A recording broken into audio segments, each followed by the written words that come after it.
Hello, my hopefully warmer internet family, because it's really cold in Sevier County, Tennessee. We actually had our first snow of the year on November 10th, very early in the morning, and then earlier today, around, maybe 1 or 2 o'clock in the afternoon. A little bit in the morning, but we actually had our first snow of 2020. Well, not our first snow of 2025, our first snow of the season, because we're transitioning from fall into winter. But this is not the Weather Channel. This is the Monday Night Football Week 10 Eagles versus Packers. What a good matchup. I am excited about this one. I am hoping that it is going to be a good matchup. One that I'm actually looking forward to. I do like both teams. Of course, I bounce around all over the league every time, and this is just one more matchup that we're going to have. We will be updating this within the hour. All these numbers up here. Let me turn that just a little bit so you can see them.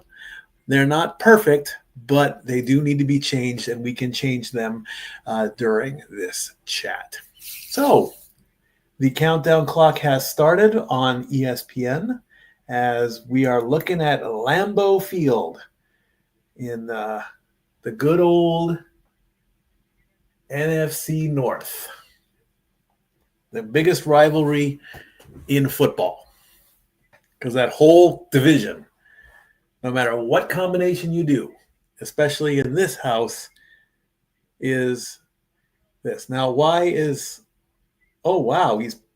punching Saquon. That is a very interesting training technique. Saquon had these ropes around him, and the trainer, and I just saw this, had a boxing glove, and he's punching Saquon while he's moving forward. Very clever. Of course, in the end, and then there's the NFC East overall: 6-2, 3-5-1, 3-7-2, 8. We will update that in just a second. In the meantime, let's bring in my partner in crime when it comes to football here, my brother from another mother. Let's bring in the New Orleans superstar. It's me and it's I. Yep, first things first, I want to give a shout out to my roommate, Paul. He unfortunately suffered a stroke this past Sunday morning. So prayers up to Paul. But week 10, what an insane week. Mikey, I feel like it was upset nirvana everywhere. Let me bring up the scores really quickly here, and we can go through them, and then I'll upgrade the Statitron 9000 over here on my left. It all started Thursday night with the Broncos beating the Raiders. No surprise there, really. I mean, the Raiders are the Raiders. So let's go. Where are my Broncos at? They are right here. They improve to 8-2. That was god awful. And the Raiders move down. Where are my Raiders? 2-7. So they're getting closer and closer down to the bottom. Then after that, the Colts beat the Falcons. No surprise there, 31-25. So we're going to put the Colts. They're already 8-2. And the Falcons are 3-6. And they lost in overtime. The Colts had to go into overtime to beat the Falcons? Yes. That's a shocker. Jonathan Taylor had 270-something yards and 3 touchdowns. I do believe that is one of StatGirl's top 3. Oh, yeah. Talented stars. I do believe she did mention that one. All right. The Bears beat the Giants 24-20. So some news coming out of that game.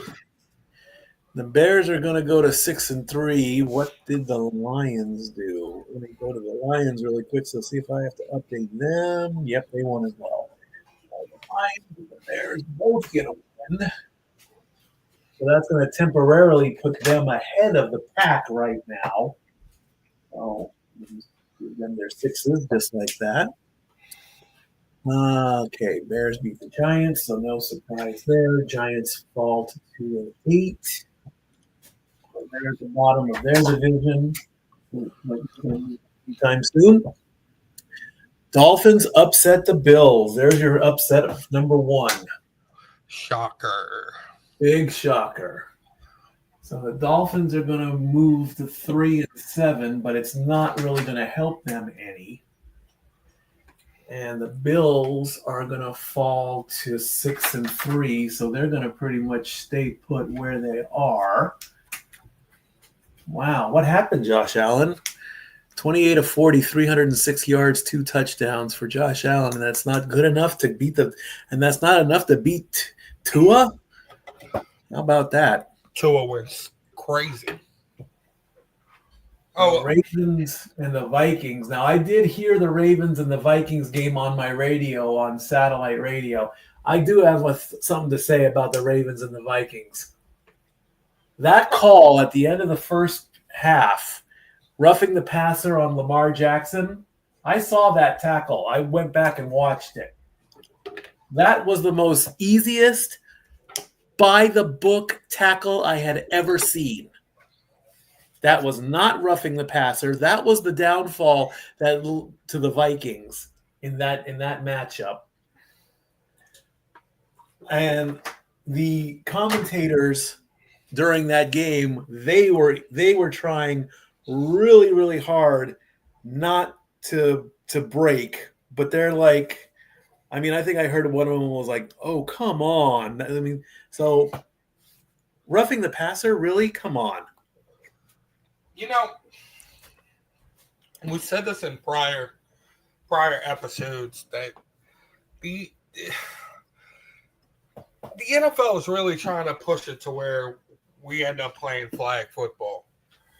I mean, that was the most cleanest tackle I've ever seen. Exactly. It was clean. It was by the book. It was as textbook as textbook can be. And then it's roughing the passer. And then fouls. I saw hands around the waist. I did not see helmet-to-helmet contact. I did not see shoulder-to-chest contact. I saw the cleanest tackle I've ever seen in any football game in the world. And that's roughing the passer. No, it doesn't work that way, folks. It does not work that way at all.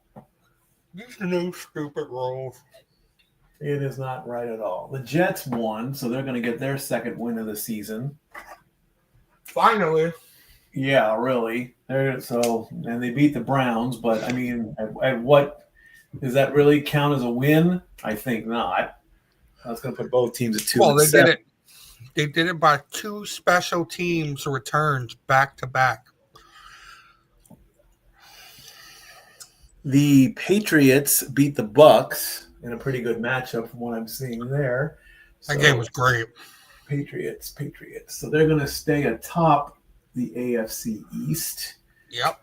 They're going to go up to win number 8.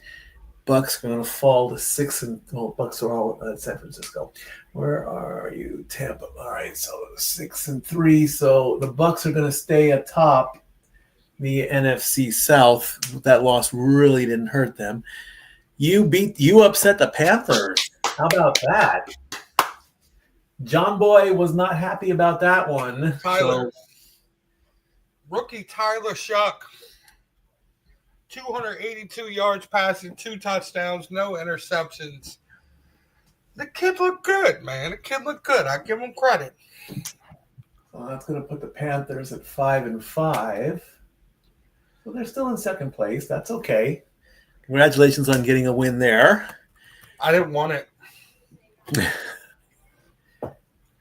I want to lose. The Texans beat the Jaguars, so not much is going to change in that division. I'm sorry. I'm sorry. Jaguars What the hell happened there? Who knows? Did you see that game? Nope. They were I don't. They were up 27-3 going into the fourth quarter. Seahawks beat the Cardinals, but I mean it's the Cardinals, so not much happening there. That's going to put the Cardinals at 3-6. So there's that. All right. Rams beat the 49ers, so the Rams are looking pretty good right about. Aha, so the Rams are tied with the Seahawks, so it's all going to come down to a tiebreaker right now between those two. San Francisco falls to 6-4. Where are you, San Francisco? In the West. Right there. Oh, it was a divisional game, too. Oh, sweet. Okay, there's that. And Lions win, so they're good. They beat the Commanders. So Commanders are going to fall to 3-7. So there's that. And the Chargers spanked the Steelers last night. What a shock that was. I watched a little bit of that game after driving yesterday. Well, were we playing baseball or something? Yeah, that's what we talked about. I mean, I turn on the game and I see a 3-2 score, and I'm like, am I watching baseball or am I watching hockey? Which one am I watching here? It's true, man. I mean, that game started 3-2, 5-3. Exactly. So the only major thing that we need to take a look at right now, and we can also update the playoff pictures as well. The Pack is at 5-2-1, so they're in third place right now, depending the outcome of tonight's game. So if they win, they're going to go right back atop their division. Although, according to ESPN, 5-2-1 is better than 6-3-0. So, win or lose. I mean, if they lose, then I think they might actually drop down, and the Lions will take the advantage over the Bears. So, not much change, really. Let me take a look here between the Seahawks and the let's see who they give it to. They gave it to the Seahawks. So the playoff picture as of right now at 7:15 on November 10th, if the playoffs were to start right now, let's go. We don't want that. Playoffs. Because I mean, it is now past the week 9, or so. Now we're definitely in the playoff picture here. So let me bring up NFL.com, and there is some breaking news that I would like to also touch. But of course, the way I do it, I'm going to say something that I have been saying all the time. The Giants have fired their coach after a 2-8 start. Kafka is named the interim HC, but I mean, really, again, it's why do that to the coach when we all know the players need to be held accountable. The players can only do what the coaches tell them, and unfortunately, I guess this coach just didn't do what the uppers thought they would. So if the playoffs ended right now, in the AFC, the Colts would be the number 1 spot at 8-2, followed by the Broncos. They're also 8-2. Then it would be the Patriots at 8-2 as well. And finally, the Steelers at 5-4. Divisional leaders get the first 4 seeds. Seed number 5 would go to the Chargers at 7-3. Seed number 6 would be the Bills. And seed number 7 would be the Jaguars. It would be 2 versus 7. So that would be the Broncos versus the Jaguars. The Patriots would then play the Bills, and the Steelers would play the Chargers. And those would be your top 7 teams. In the AFC, excuse me, that was the AFC. In the NFC, the Seahawks are your number 1 team at 7-2. Eagles are at 6-2. Packers at 5-2-1, and then the Bucks at 6-3. Those are your division leaders. Team number 5 would be the Rams at 7-2. Teams number 6 would be the Lions at 6-3, and then it would be the Bears at 6-3 as well. So your matchups would be the Eagles versus the Bears. The Packers would play the Lions. That's the division straight out, so that game would mean a whole lot more. And then the Bucks would play the Rams. Then, of course, the number 1 team would then play the least remaining team, the lowest remaining team left after that. So on the bubble, the Chiefs are the next team. They are team number 8 in the AFC. And they are going, let's see who they are going to play in week 11. Let me bring that up really quickly. Yes, and week 11. All right, let's do it. What are we doing? Week 11, huh?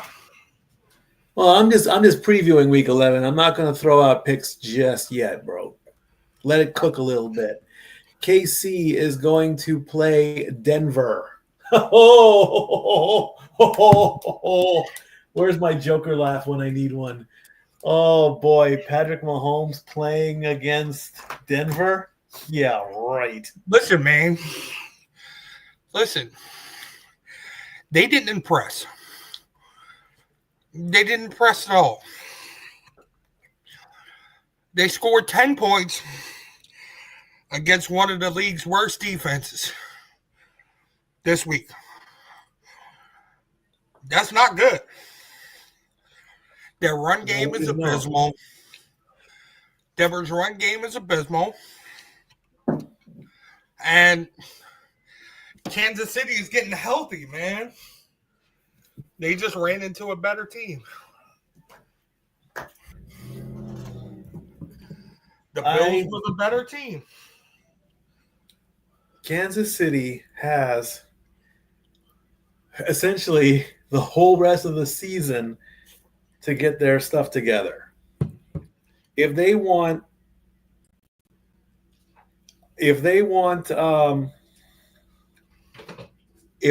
regain their talk about dynasty, they need to start buckling down now. Well, you lose to Denver next week. You just might as well hang your boots up. It's not over, but it's over without saying it's over. I mean, because at that point, the only benefit for them is the Chargers don't look great. And neither does Denver. So they still have a chance. They got a chance to win the division. But they need to play Kansas City football. And right now they're not playing Kansas City football.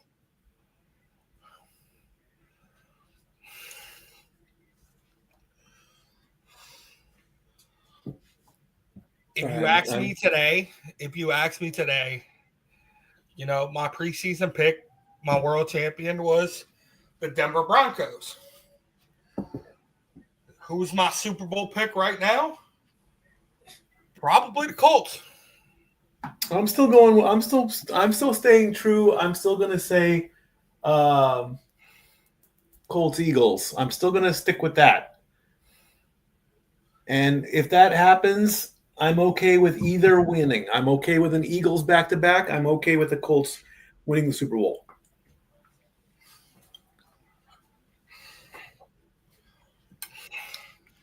Cream of broccoli soup with real broccoli. The league fears Philadelphia.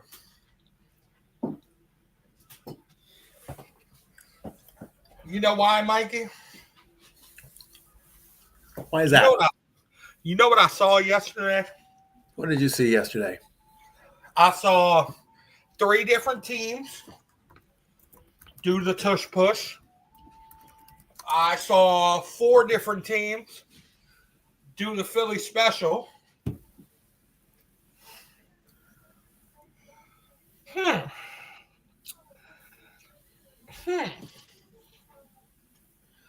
That's interesting to me, Mikey. It's so dominant now you want to try it. If you want to try it, don't complain about it. Exactly. I know it needs a better name. Just call it what it is. The quarterback sneak. That's all it is. That's what it's always been. Right. A couple of let me talk about this. A couple of betting scandals has been coming up lately. Baseball has been affected. There is a report that ESPN Bet is going to shut down on December 1st. I really don't. Now, ESPN, of course, is still promoting it, but I have no idea why. And of course, this whole scandal is just shutting everything down. I mean, sports betting is part of sports. It always has been, and the movies make it a thing. People put their life savings up on a bet, and honestly, they should not do that because, I mean, there are tons of PSAs out there that tell you to bet responsibly, And what does that mean? That means only bet what you can afford. You don't want to lose your kids' college fund on the Lions beating the Falcons, and then the Falcons end up winning. So, I mean, I did that when I first started working in the casinos. I had no stopping. It was Pop who damn near kicked my ass. He said, "If you don't stop playing at the table, I'm going to kick your ass, son." And I'm like, "Okay, Pop." Now, I mean, with an occasional Powerball ticket and an occasional scratcher, and I tried a little bit of FanDuel this season. I'm good. I don't even do the friendly bets anymore. I just, I don't know the first thing about the science of it. I tried it for like 6 weeks. I lost 20 or 40 bucks because I only bet like $2 a game on a parlay that could turn into $50. And hey, it just didn't work out. So, it was either FanDuel or DraftKings or MGM. BetMGM is another one. So now ESPN is going to be shutting it down. They don't want to do it anymore. DraftKings, I think, is working with ESPN. So I think DraftKings is going to be the top betting company with ESPN anyway. I still believe FanDuel is bigger. I really do. DraftKings, of course, has Kevin Hart as one of their spokespersons and all that. But, it's like sports betting is just, it's so complicated. I mean, it's taken me so many years to figure it all out. And I still don't get it right. It's like there's this, there's that, there's this, there's that, there's everything there. Mm-hmm. Hello, Charles. How are you today, my friend? Welcome, welcome, welcome. Thanks for checking in. You can't even like be an unofficial bookie, because it's like you brought up the point I wanted to ask you. Go ahead. That's exactly what I wanted to ask you. You ever played a football card, Mike? Have I ever what? You ever played a football card Don't think I have. No, with a bookie?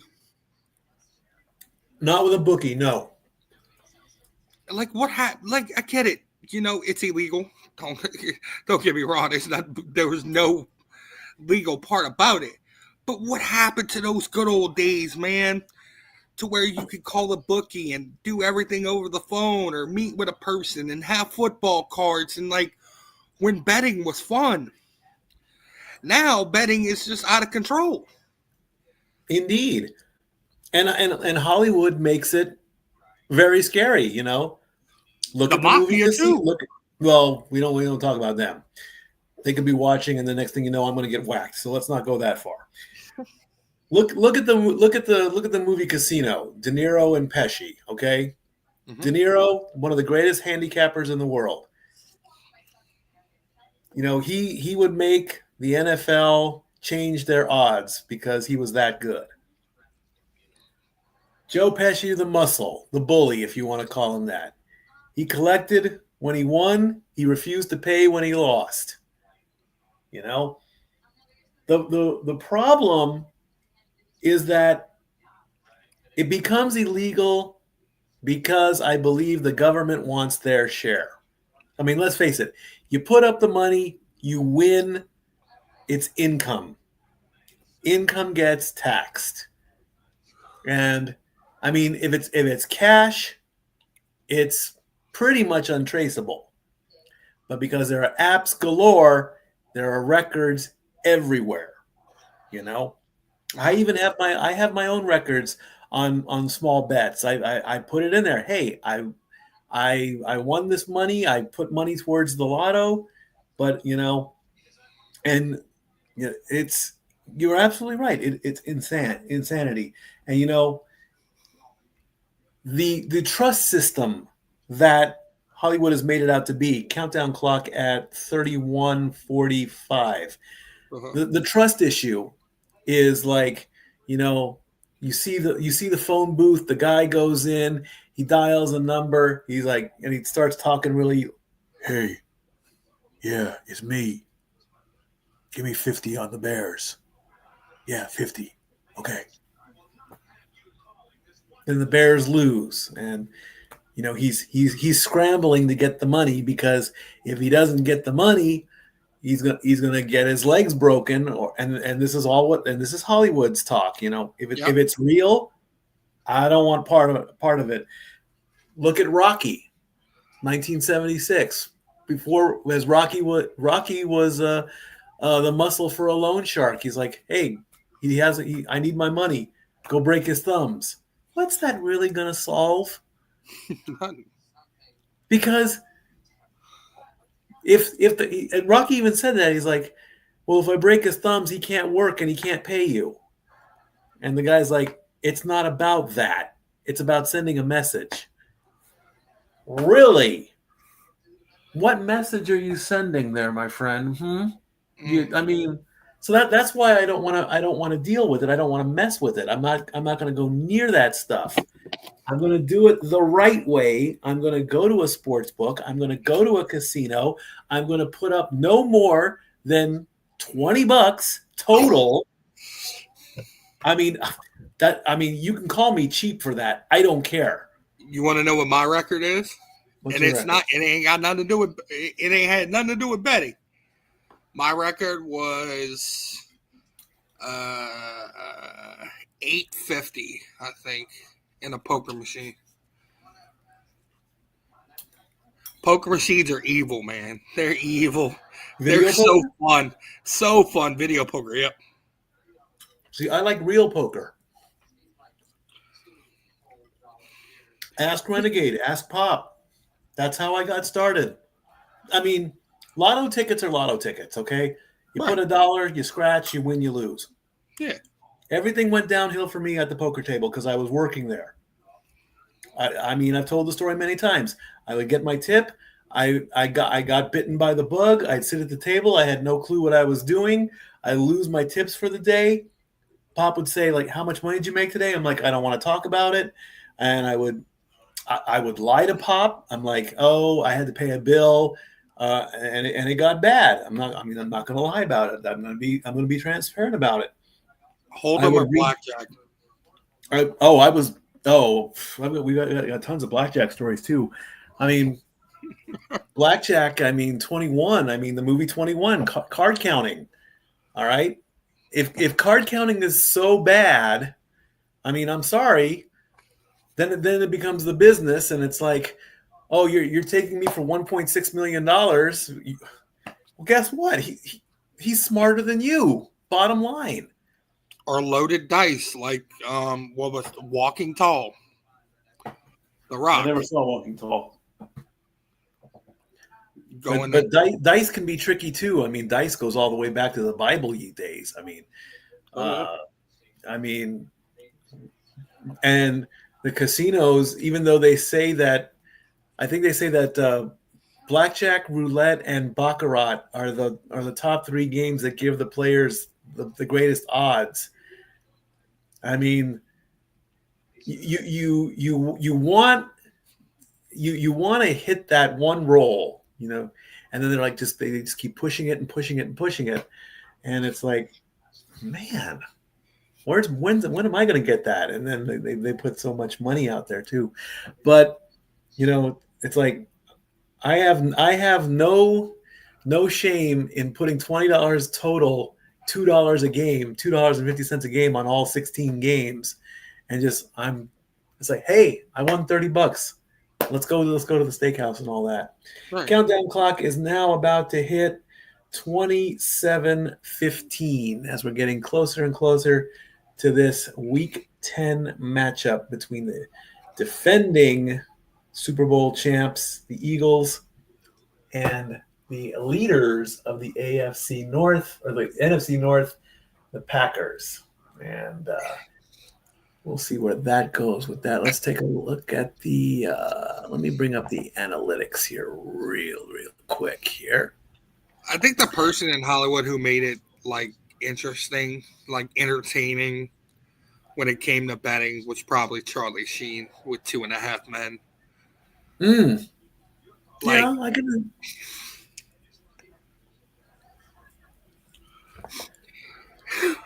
I can agree to that.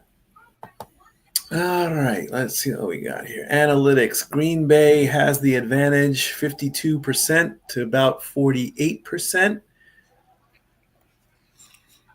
30 degrees, a nice balmy 30 degrees in Green Bay, Wisconsin. We're 30 degrees here in Sevierville, Tennessee. So, hey, what do we got to lose? Jalen Hurts, 1,677 total yards, 151 of 215, 15 touchdowns, 1 interception. Jordan Love, 2,071 passing yards, 177 out of 250, 13 touchdowns, and 3 interceptions. Saquon Barkley is your lead rusher at 127 carries for 519 yards, 4 touchdowns. And Jacoby Jacobs, 141 carries, 10 rushing touchdowns, 534 yards. On the receiving line, it is... Oh, he's on the injured reserve? Tucker Kraft still on the injured reserve. He leads the team, but he's on injured reserve. Well, that's not good. Yeah. And leading wide receiver on the Eagles, of course, is Devonta Smith at 44 receptions and 588 yards. All right, so there you go with that. So Brian Daboll was fired today. What was that? The Giants fired Brian Daboll today. Yeah, let's get that story officially out here. Let's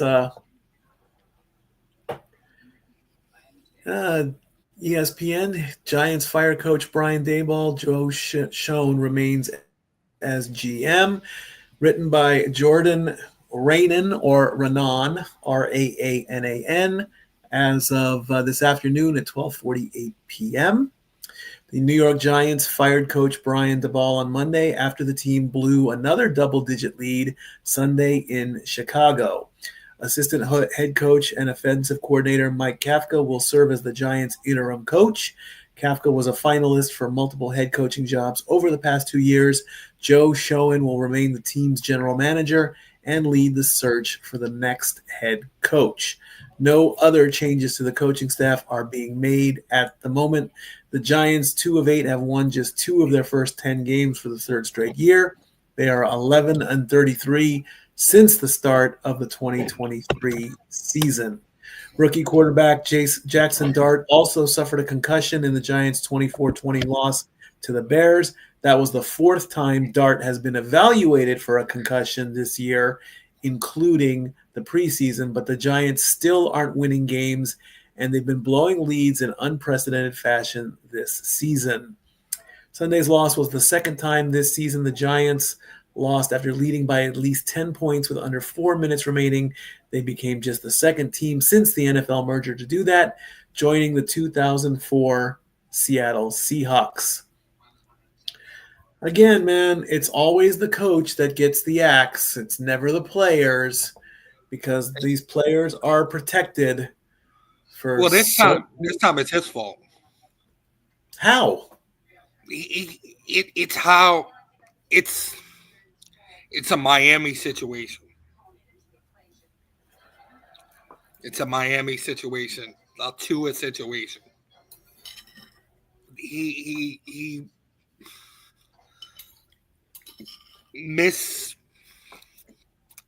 misguided how to handle Jackson Dart.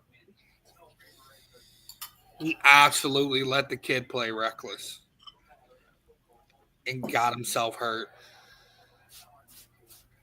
Like, some of these design calls, like, are common sense. Like, you don't make your quarterback do that, or you don't tell your quarterback to lower his head and plow through a defense. That's how you get a concussion.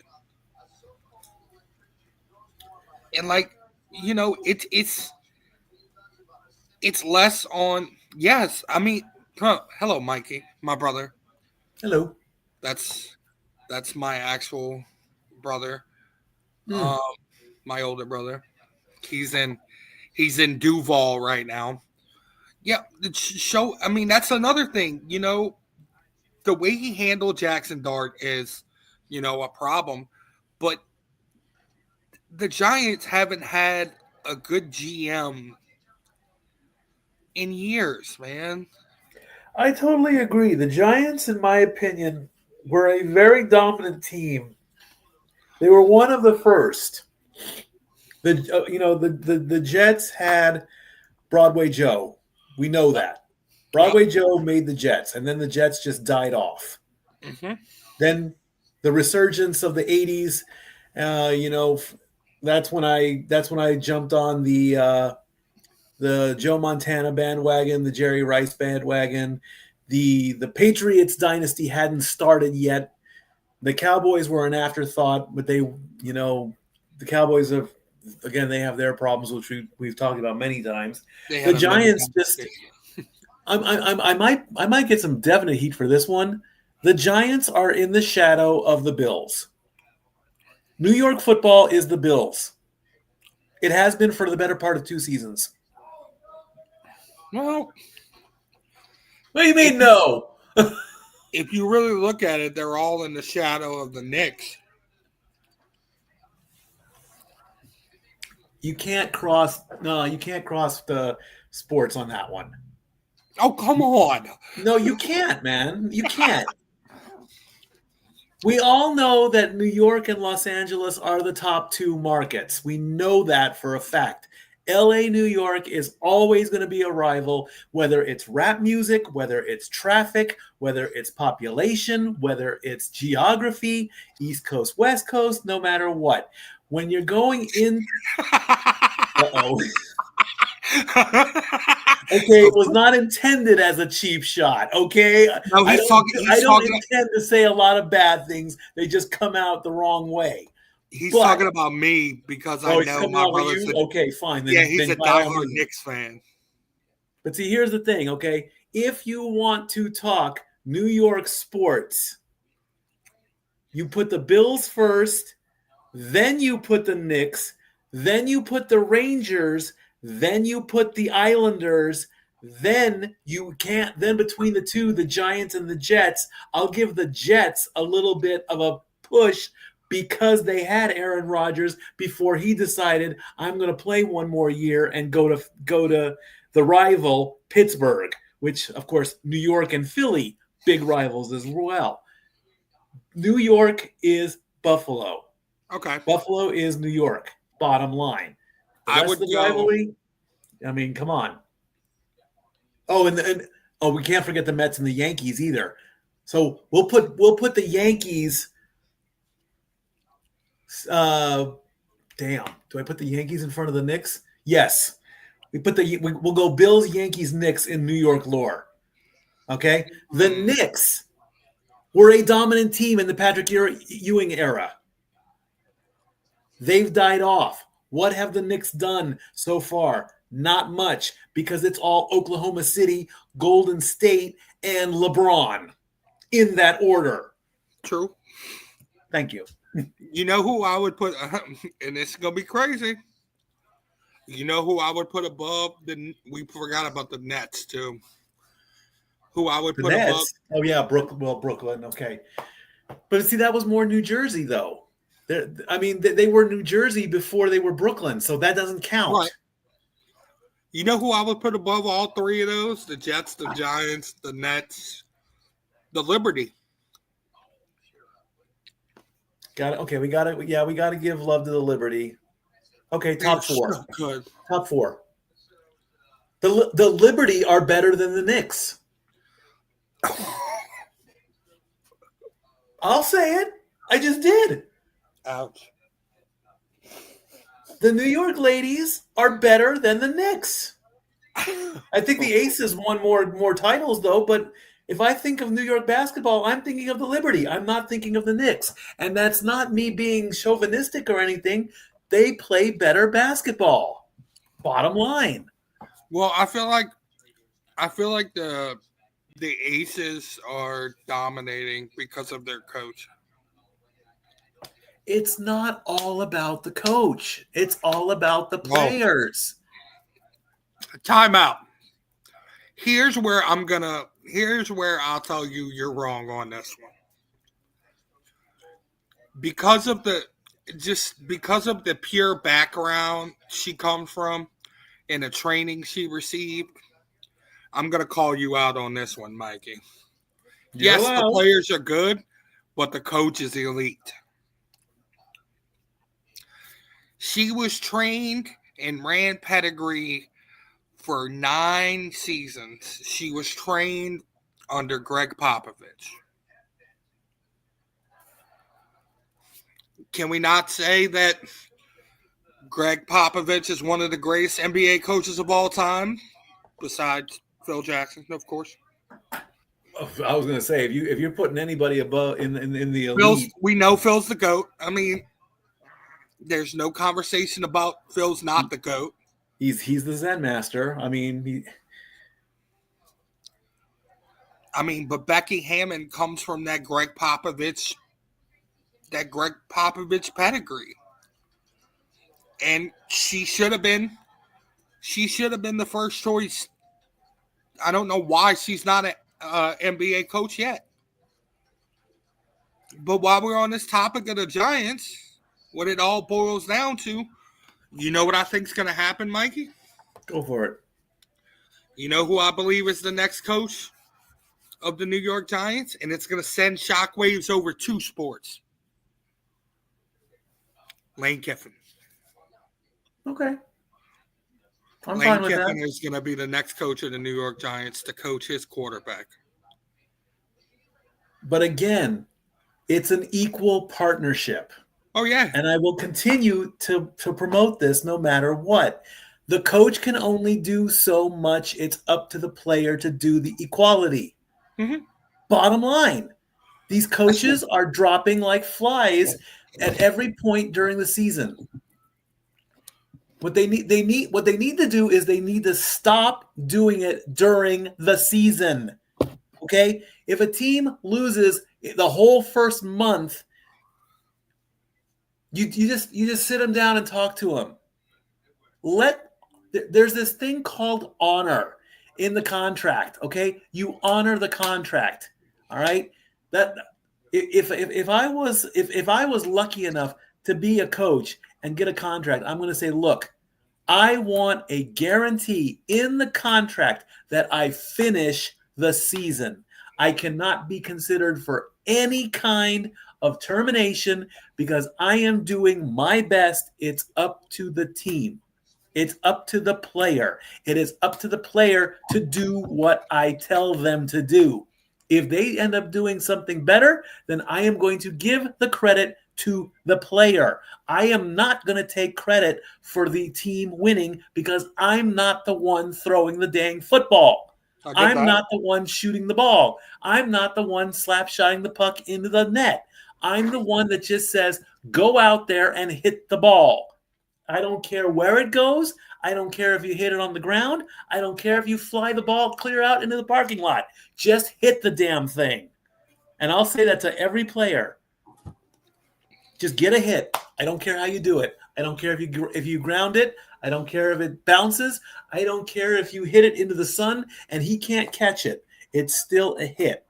You come back into the dugout. You come back into the sideline. I'll say you did what I asked you. Go sit down, take a drink of Gatorade, and do it again.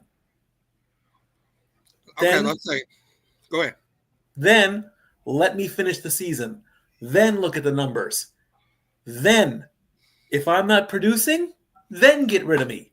Well, doing it mid-season, doing it at the start of the season, doing it just before the playoffs, what's the point?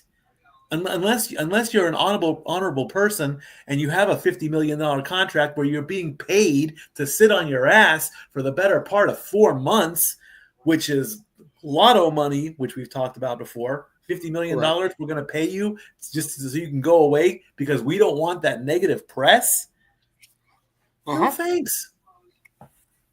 So I think the problem, I think why they acted so quickly is you got a team that was favored to at least make a wild card playoff spot, sitting here at 2-8, or what is it, 2-8 or 3-7? The Giants are 2-8 right now. Okay, 2-8.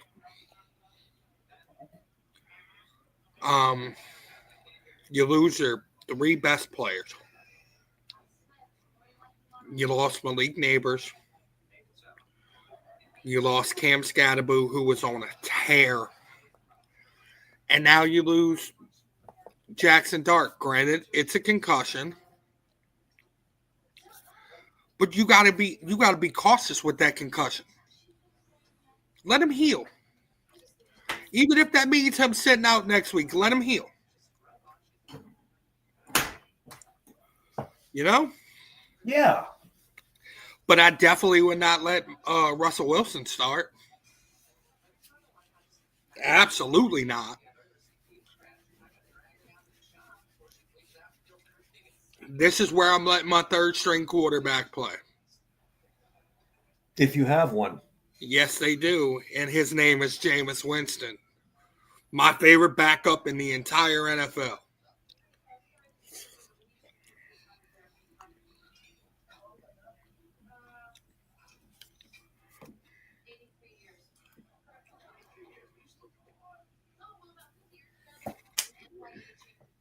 There you go. We are getting closer to the, let's see, 30 degrees out there in Lambeau. Unbelievable. That's Green Bay cold. 10 minutes on the clock. Well, let me see what the weather report here in Sevier County is. I saw snow in Chicago yesterday. That was an interesting aspect of that game. 29 degrees right now in Sevier County. And is it going to get even colder tonight? Nope. It's going to, well, yeah. It's actually going to get colder before sunrise. And we're going to get to a nice high of 43 degrees at 4 o'clock in the afternoon. Yet, of course, in Green Bay, where it's always cold. I mean, look at Jason Kelsey there. He's got a nice brown coat. He's wearing his his hat. He's got his gloves on and everything. All he needs is a nice warm fire, and he's gonna be nice there. It's true.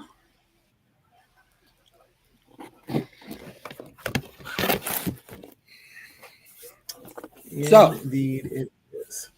Have you been keeping up with the John Cena Last Time Is Now tournament? No. Again, I'm just a workaholic. I'll probably check that up later tonight. Or did they did they release all the? No, just just 4 matches. You got The Miz and Jey Uso. You got Rusev and Rusev is going up against Damian Priest. And Sheamus is going up against Shinsuke. Raw is scheduled to start in about 5 minutes on Netflix. It's going to be John Cena's last Raw in Boston. So that'll make I think that's his countdown to 3 appearances left.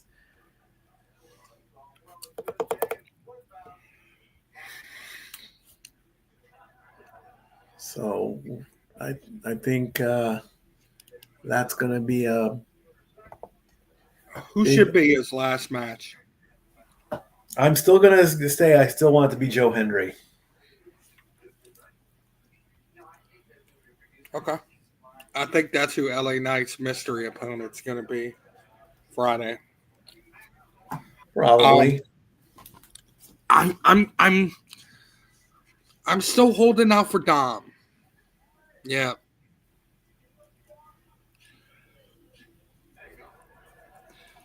I think Cena and Dom for the IC title needs to happen. I feel like they're going to do I got to get rid of that video because it has my license on it. Doggone it. I feel like they're going to do Dominic versus Ray at Survivor Series. I feel like that's the match that's going to get booked, which is awesome. Dominic versus Ray for the Intercontinental title in their hometown of San Diego in front of all their friends and family. Yeah, that's going to be. It's a little bit interesting that they're rehashing Dom versus Ray.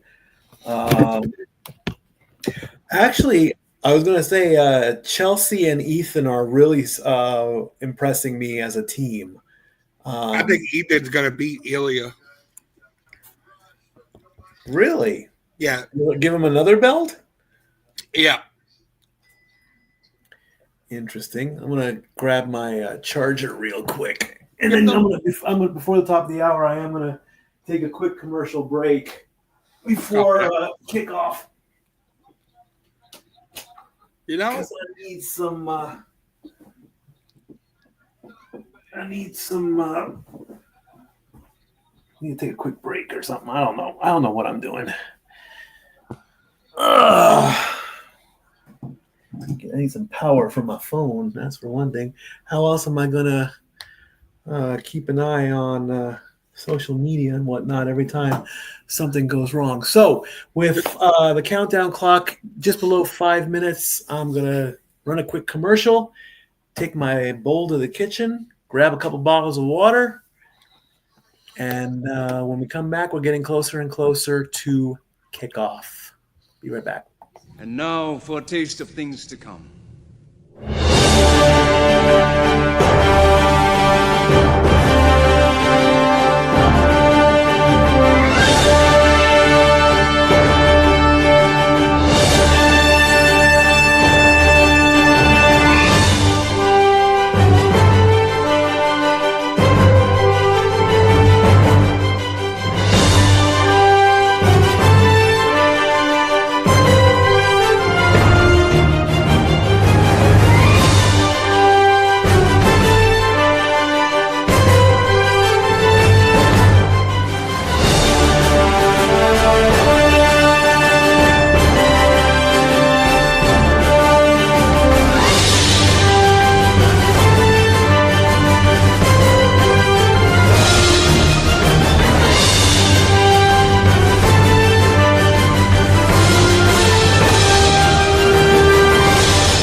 is right. All the wrestling, all the wrestling, all the wrestling. All the wrestling! Ah! 2 minutes and 40 seconds to go before we get the official kickoff. And They can do whatever they want in WWE, Mikey. What was that? WWE can do whatever they want. They can book whatever they want, do whatever they want. I don't care. But I swear, if my cousin does not win the Money in the Bank contract in New Orleans, I will riot.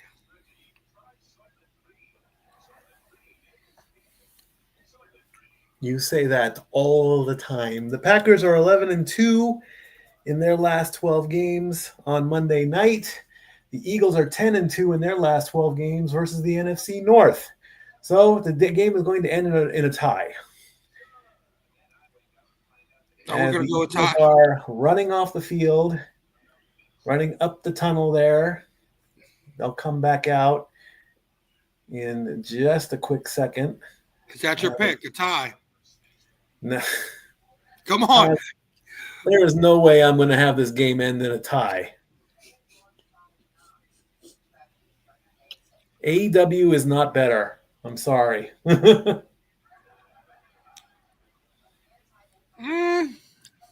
Pay-per-view AEW is more violent.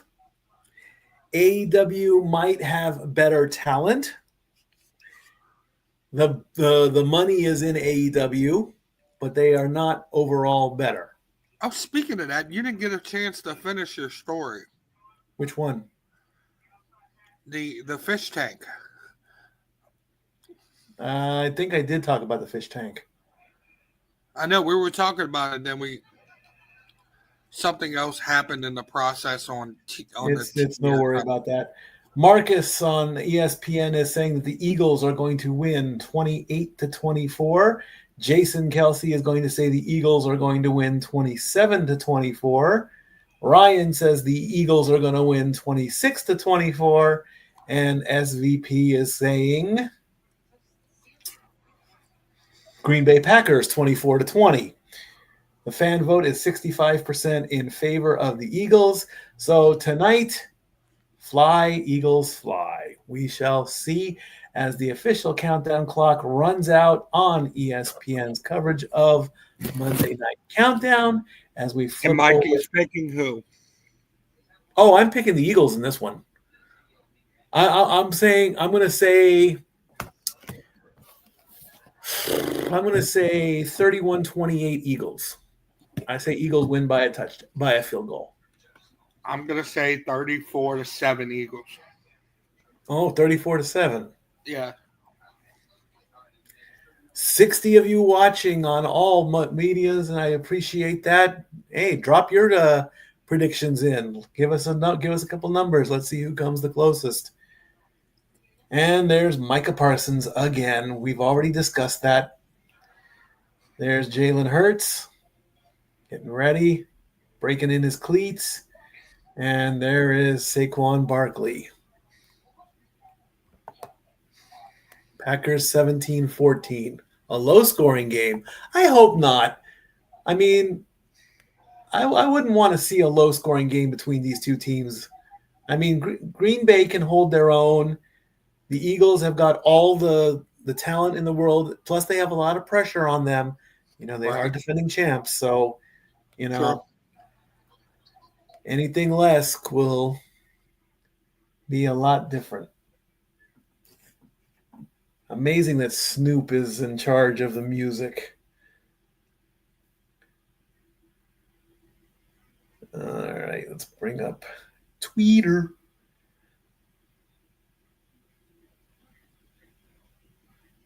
No, I don't need to know that. No, I don't need to see that right now.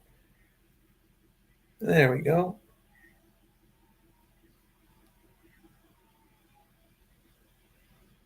Did I just see that? Did I just see a spoiler? Please don't let this be a spoiler. What?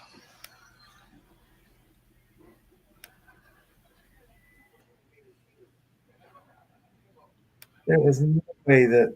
Why would they do that?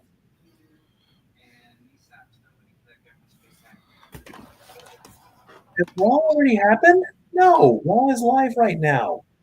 Raw is starting right now in West Newbury, Massachusetts. Not Boston. Same thing. I hate social media. Joe Are you Buck and talking Trey about? are not wearing their suits. They're actually wearing their winter gear.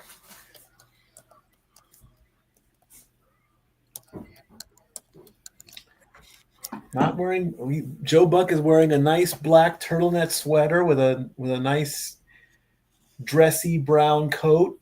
Aikman is wearing all black. Looks like he's got a nice warm undershirt of some kind. So they're not wearing their traditional suits. They're dressed for the cold.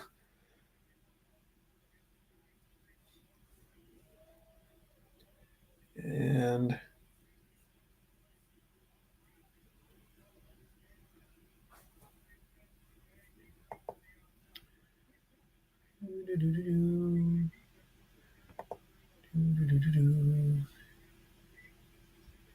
You talking about that?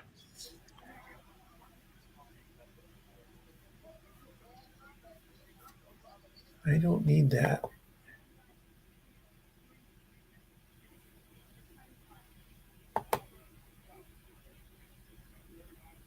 That's what I need. Gamecast. Given a talk 150 rushing yards last week against the Giants for Saquon.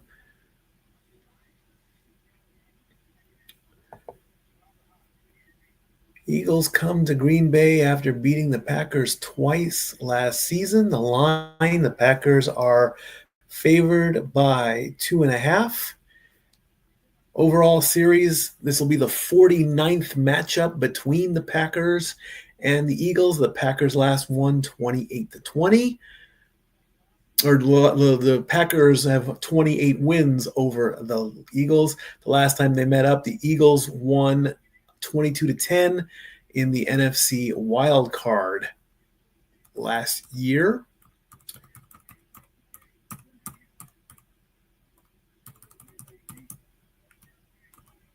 And the Pack is just walking out of their locker room, getting all hyped up.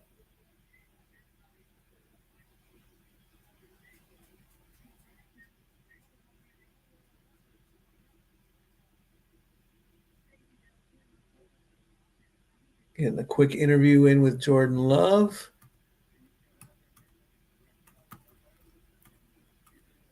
Eagles have beaten the Packers 3 straight times, including the 34-29 win in Brazil. Barkley had 132 yards from scrimmage. The Eagles enter Week 10 as one of 4 teams with a 6-2 record.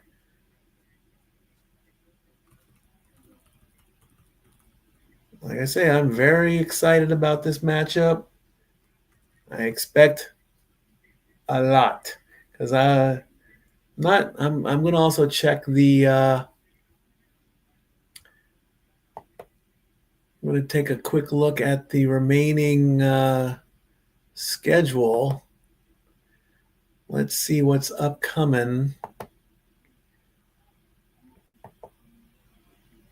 Prime time, Monday Night Football.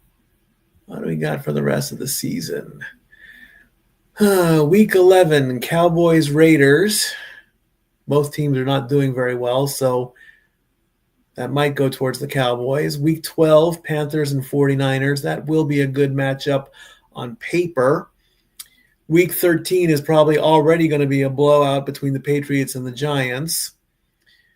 Week 14, Eagles, Chargers. That's going to be a good matchup. Week 15, a so-so matchup with the Steelers and the Dolphins. Week 16, the Colts take on the 49ers. And then the last Monday night game is going to be the Rams and the Falcons on December 29th. Still haven't decided what I want to do Week 18, more than likely, I think it's going to be the last game of the season. And according to ESPN, let me advance to week 18. Is that going to be New Year's?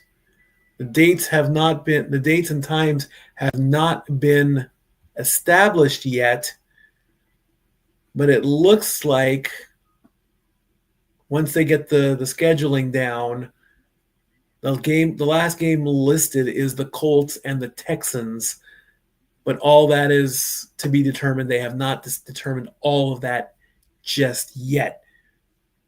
So perhaps it could be a playoff preview as well. Who knows? Still haven't decided what I want to do for the playoffs yet. I want to get through the holidays first. First upcoming is I want to get through Thanksgiving.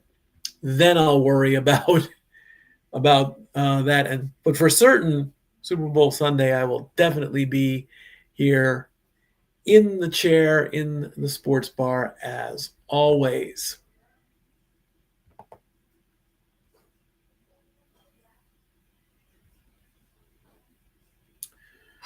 Da-da-da-dum. Da-da-da-dum.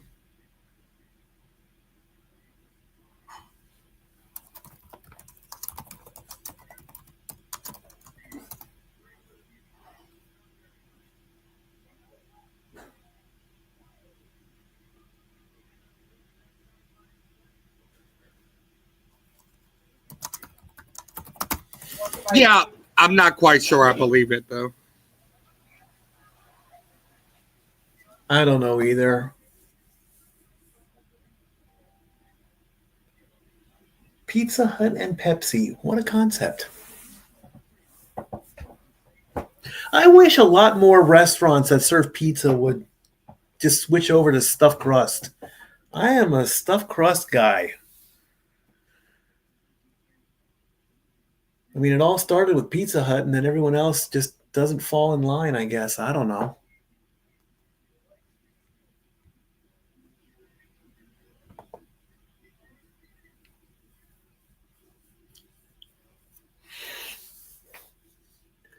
All right. Lambeau Field getting closer and closer. The super flag is about to be unfurled.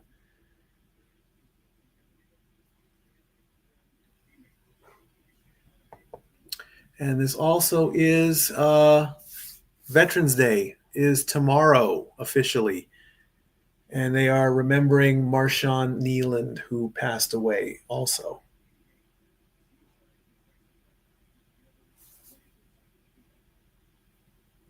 It was a quick moment of silence for Marshawn Neeland.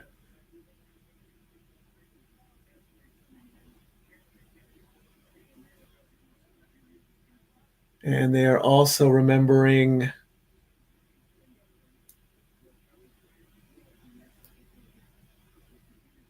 Paul Tagliabue. I apologize, a former NFL commissioner as well, who passed away.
Thank you to all the veterans that have kept us safe over the years. Enjoy your day tomorrow. It has been a long weekend here in town. But tomorrow officially is Veterans Day, so make sure you thank your veterans. Just put a post on social media, say thank you to, they keep us safe. Bottom line, that's their job, to protect us. That's what they do. So just say thank you. You can't say it. It's the easiest thing in the world to say. Say thank you. So the national anthem's been taken care of. Kickoff will be coming off soon. Really? Peyton Manning. Jersey Mike's. We have a jersey. I wish I don't. Where is Jimmy John's? I know. We don't have one. We don't have a Jimmy John's?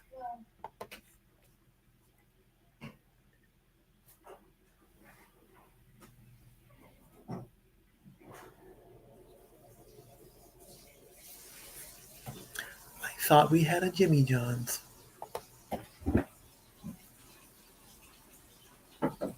Oh, what's up? I'm gonna close that for you. It's all good. Taking a bath. Okay. All good. Have fun.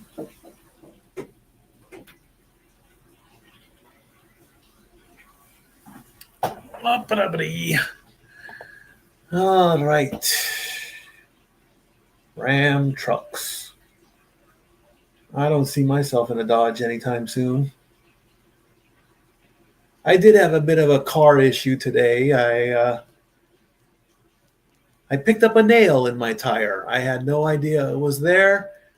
I saw on my car that one of my tires was low.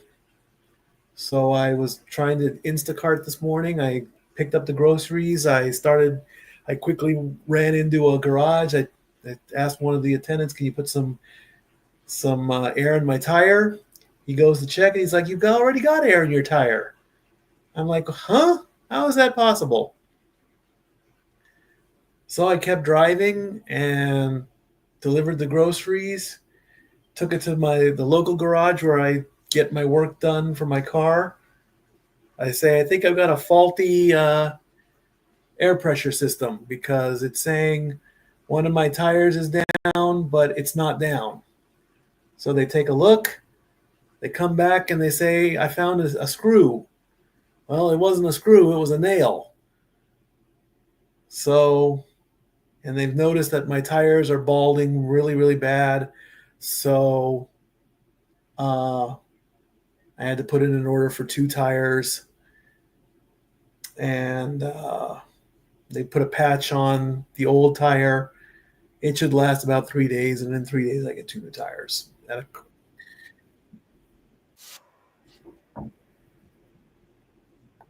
We don't need to know about Whopper Wednesdays. Doggone it, ESPN. You're going to get me in so much trouble. Nick Sirianni versus Matt LaFleur.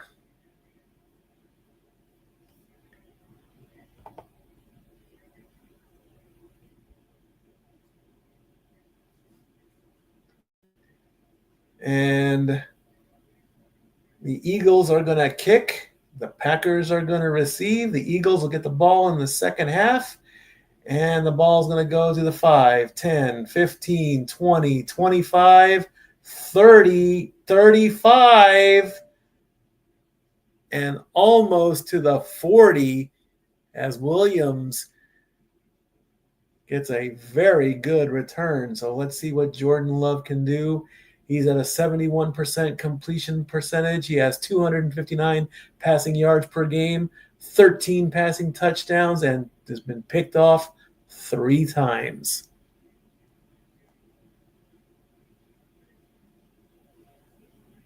Coming out of the huddle, going up to the ball.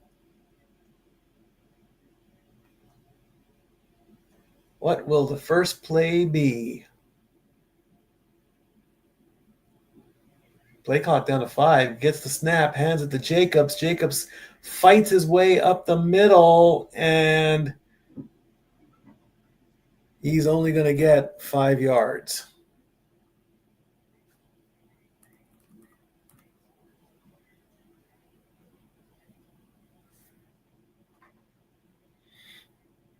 Josh Jacobs of Alabama. Roll Tide, 5 yards.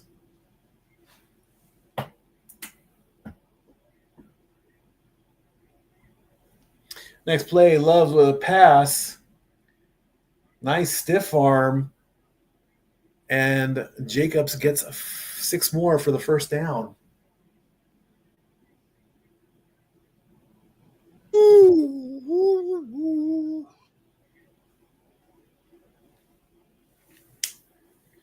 First down, Pack.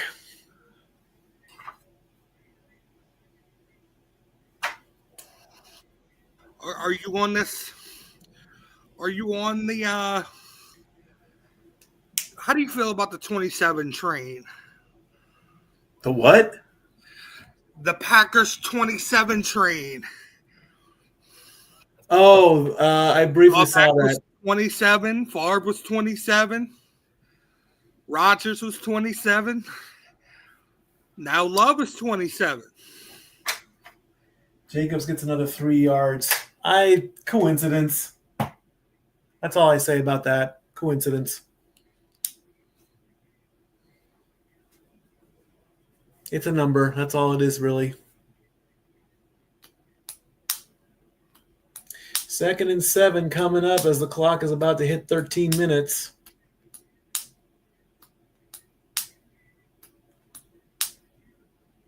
From just beyond the 50-yard line at the 47 or so, it's going to be another handoff to Jacobs. And he's going to get himself another 4 yards on the rush. It's going to put him to 12.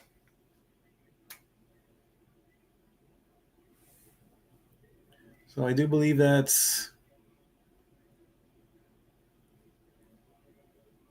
3 carries, 12 yards.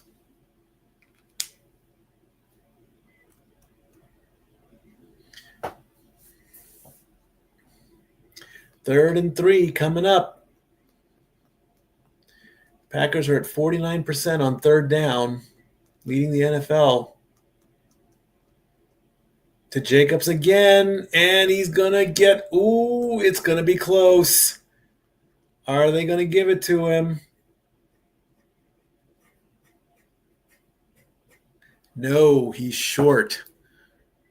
And they're going to quickly go for it. And they get the first down.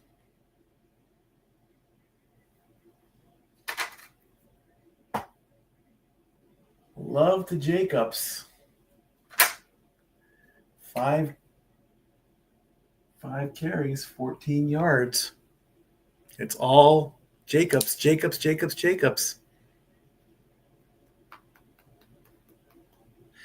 advantage of something that the Eagles struggle with. Run defense.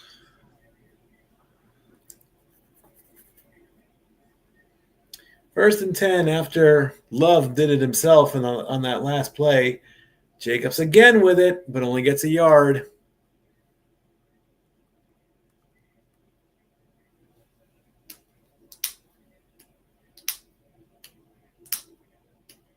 As the clock goes past 11 minutes.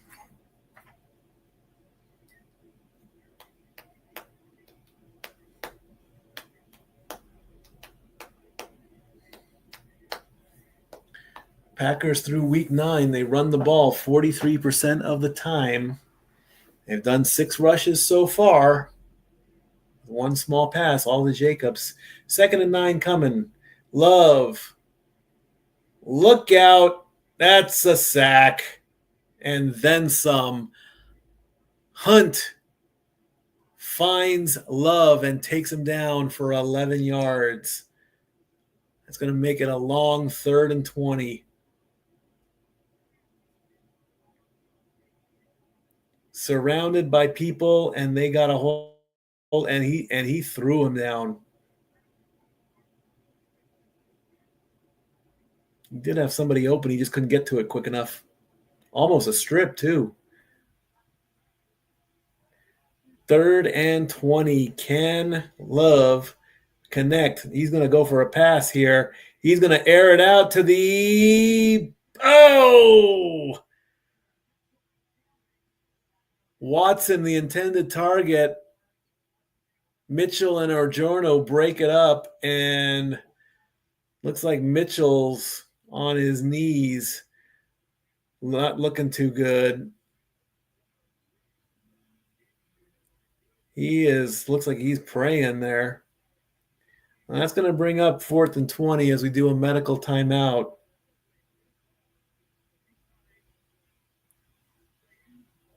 Jordan Love has already taken his helmet off. He's got his big cape on. Quinyon Mitchell out of Toledo, 6'0", He is down. Medical staff tending to him. Let's see what happened here. Ball hit him in the shoulder. Looks like he just landed wrong. Maybe landed on his left knee. He's up. He's walking. He's running off on his own, so he must be okay.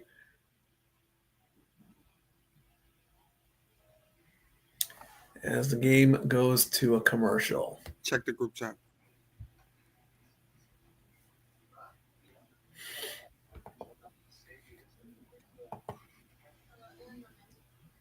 Yeah. Let the family handle that. They'll cover it. Oh, of course.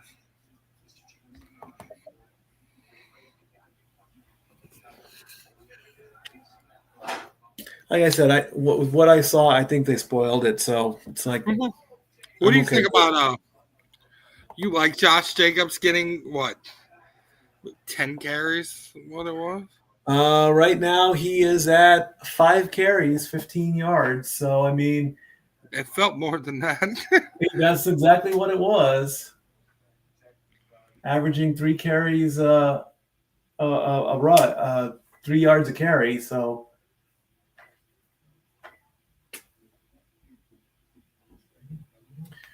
And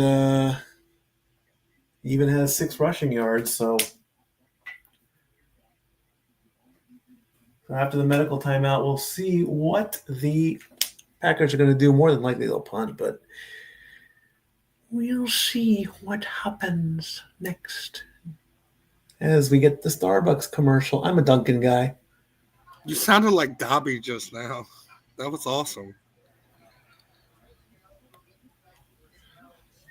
That's not Lisa Salters.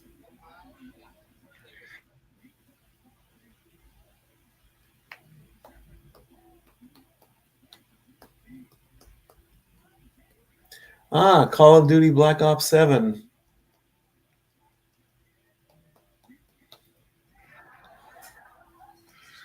And GTA got pushed back again. I feel like we've been waiting on that game for 13 years, man. I hope Black Ops 7 has a good campaign mode. I did like Black Ops 6. I actually played it. I actually enjoyed it. I actually liked it. Are you a Black Ops over GTA? It's been a while since I played GTA. Mm-hmm. So I think the last one I played was San Andreas, I think. Or Vice City was the last one I played. So they are going to punt. And it's going to go to the 8-yard line with a fair catch. Yeah, Vice City, I think, was the last GTA I played. And I was okay with it. Of course, it had the Miami vibe and all that, but who knows? I mean, if there's something in the series that I haven't played GTA wise, who knows? I'll go old school and I'll play it. You never know. Man, I think. Oh man, that's a hard question. Between Vice City and San Andreas, I mean, They were both such great games. Barkley with the ball gets 3 yards on his first carry. 2nd and 7 coming up.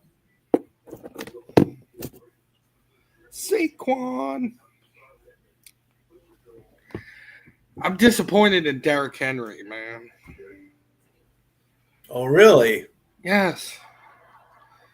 I wanted Derrick to get 200 yards. 2,000 yards this season. And it don't like he's going to do it. He's still got time. I know. 9 minutes to go in the first. 2nd and 7 coming. Play clock down to 3, 2, 1. They get the snap. And that's a completion and almost to a first down. I really want to see him in an Adam Sandler movie.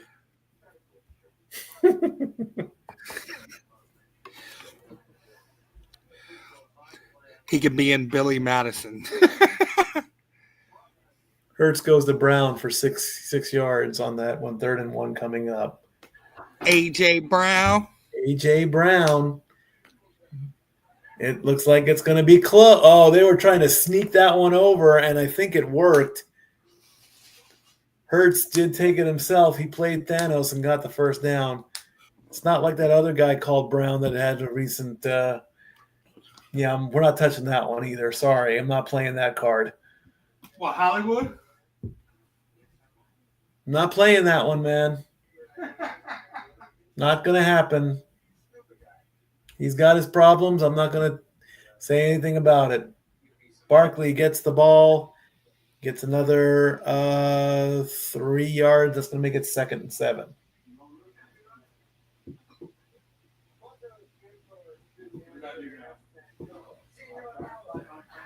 Looks like the Eagles jumped on that one, but the ref didn't call it.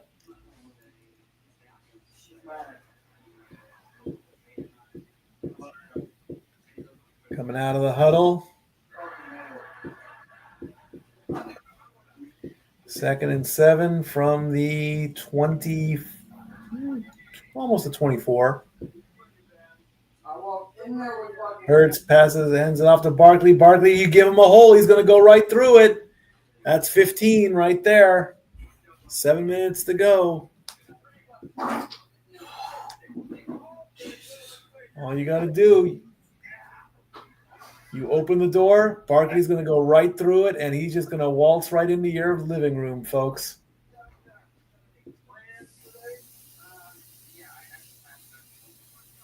$15 big yards for Saquon. He's going to get first down.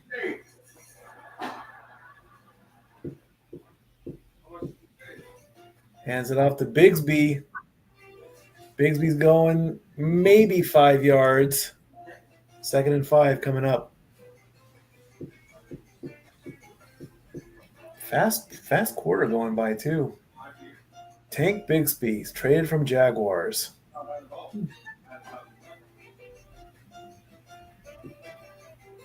And already the first quarter is already halfway gone.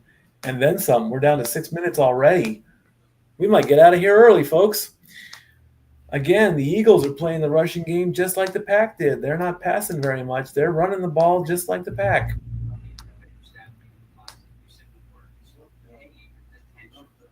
He's going to throw, and the ball got tipped. The spiral was ruined, incomplete. Smith was the intended target. It's going to be 3rd and 5.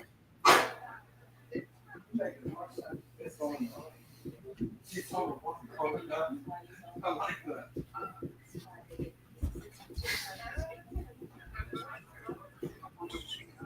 Yes, indeed. 3rd and 5 coming up.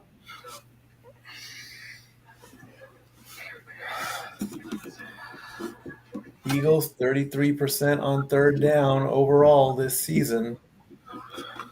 Play clock down to 3. Flag on. What's going on here? What is that? Brooks was like halfway through the Eagles' offensive line. Here's Barkley.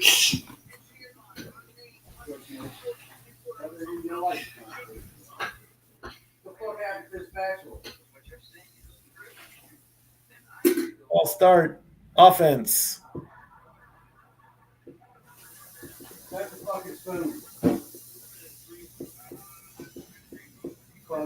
I'll push it back to 3rd and 10.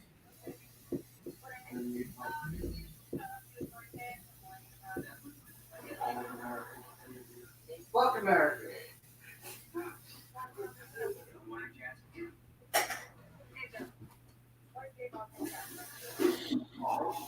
After the penalty, let's see if the Eagles can recover on this. Recover? Recover. Jalen in a little bit of trouble. He's trying to get out of it. He's running. He throws it away. Gets the completion and the first down to Shipley. That's going to be a quick 11. He was getting close to the line of scrimmage. He threw it at just the last possible second there. Right at midfield.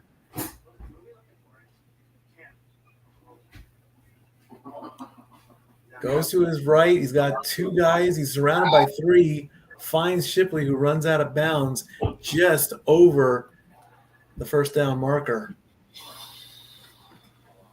Just beyond, just behind the midfield line.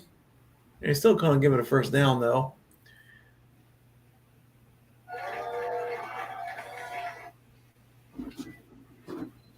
Barkley up the middle. Didn't get much. He'll be lucky if he gets 2 yards on that one. Clock now below 5 minutes. 2nd and 8 coming up.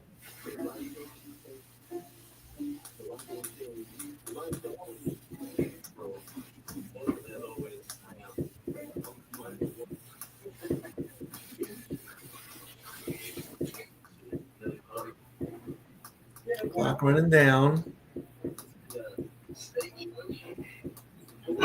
Barkley in the backfield. He's going to get the ball again. And he gets away from 1 tackle, but gets pushed back. They'll give him 3 forward progress.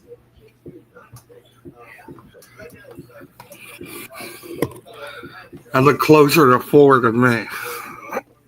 No. Clock hits 4 minutes. 3rd and 5 coming up.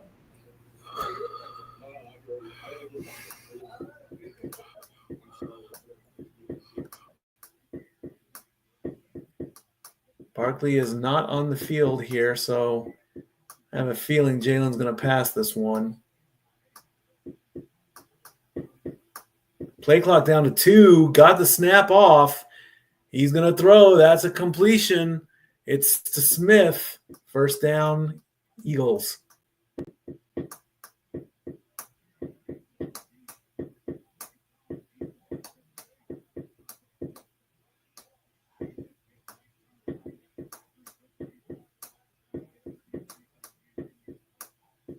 Clock getting close to 3 minutes. Jalen escapes again. He's going to throw. Gets the completion. Brown goes out of bounds. It's going to be 7 yards there. Got pushed out of bounds, so the clock is going to keep going. We hit 3 minutes. 2nd and 3 coming up. 13th play of the drive. Right below the 30-yard line. I say go for it at this point. What do you got to lose?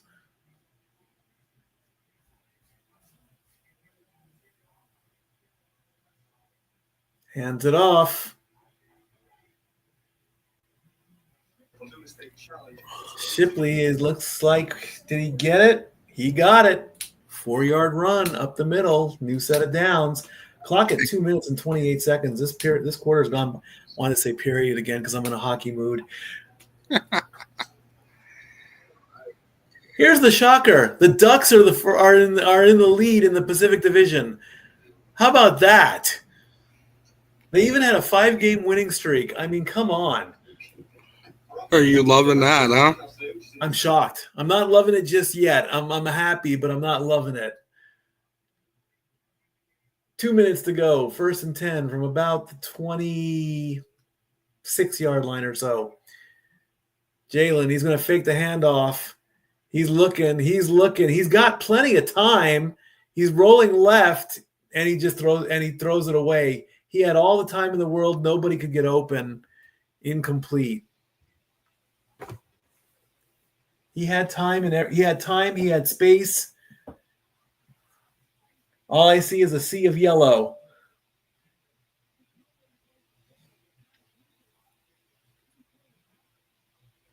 Barkley was covered.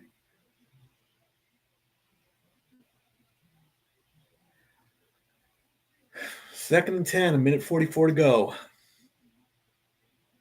Barkley's in on this one, so expect a power move, I think.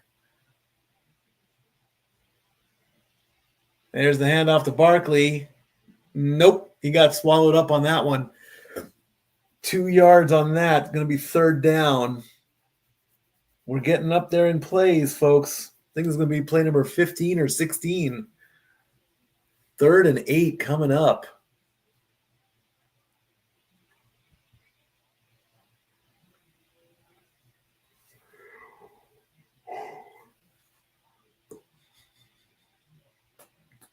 Yep, 16th play coming up.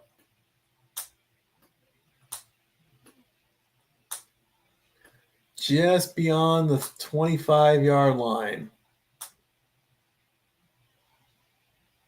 Jalen's going to run it himself and play Thanos and get the first down. And the ball comes loose. Ball comes loose, and the Packers recover, and he's still going.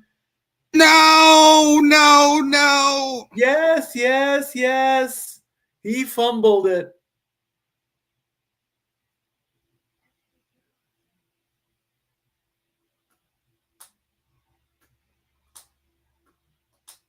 All that work just to lose the ball. Let's see. Knee is not down.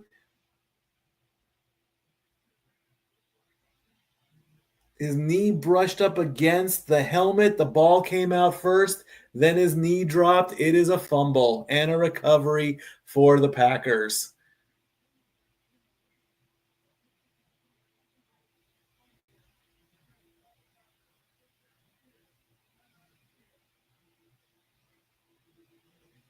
Nixon recovers, picks up the grenade, gets a 22-yard return. Packers ball with 49 seconds left to go in the first quarter. So we'll see where that goes. All that work gone.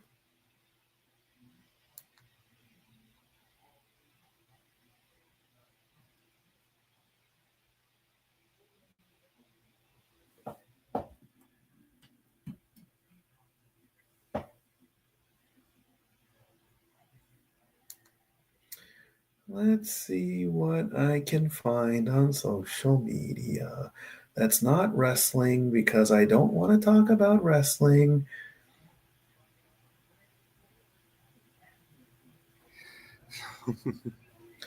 Yep, they can. Yep, they confirm. Mm-hmm. I would turn social media off. No, I'm watching it. I gotta stay current. I just won't report on it.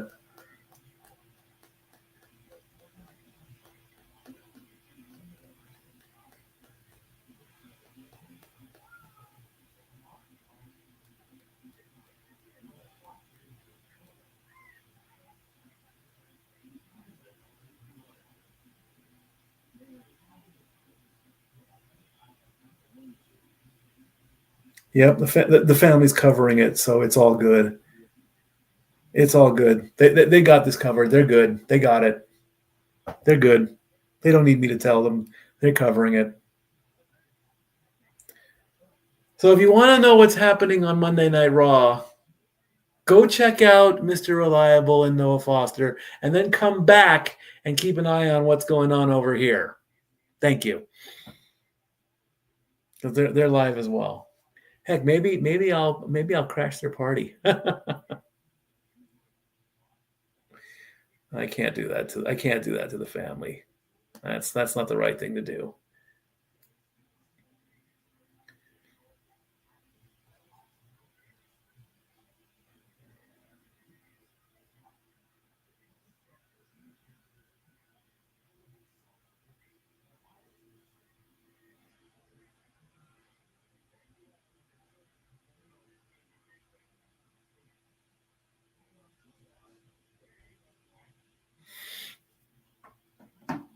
All right. After the fumble recovery,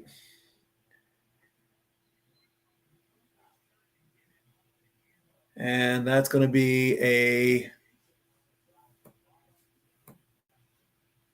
Did Jordan Love drop the ball? Let's see.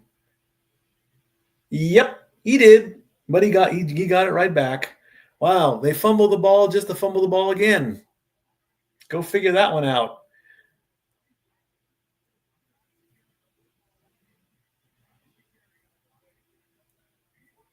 And can they get one more play before the end of the quarter?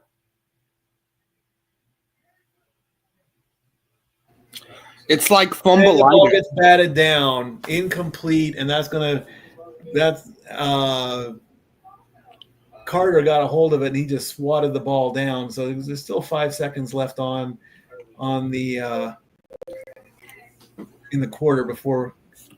I mean, what's the point of swatting it down? If you would have put your hands together, that would have been one of the most painful interceptions I've ever seen in my life. He had his hands on it and he swatted it. I'm like, just make your hands a vice, and then it's gonna sting, but at least you get the ball back. 5 seconds left. Love is gonna try and throw one final pass. Nope, he's gonna take it himself, and he'll get down for possibly the first down. If not, he is short. He needed 13. He got 12, and that is going to end the first quarter with no score. Do I dare want to go into the other studio and check in on my family? I wonder how that would work. How would I do that? I mean, would that cause like a serious A rift in the matrix? No, not a riff in the matrix, but would that like mess up the audio or something like that? Can I even broadcast in two different studios? I mean, I've got this one open, but I mean, it might cause one hell of a echo or something. I don't know. All you gotta do is mute your mic in this studio and turn your mic on in the other studio. It's a possibility. Without saying anything, without saying what's going on, do you feel it was too early? I feel it was too late. Way too late. Well, yeah, I know it's too late, but do you feel like they jumped the gun too early with that? To start the show?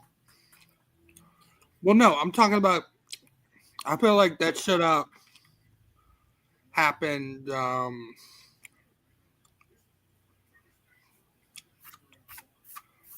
you talking about they should have done it at the end of the show? Like main event? or the end of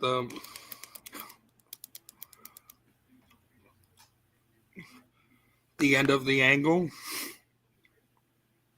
No. I don't think so, no. I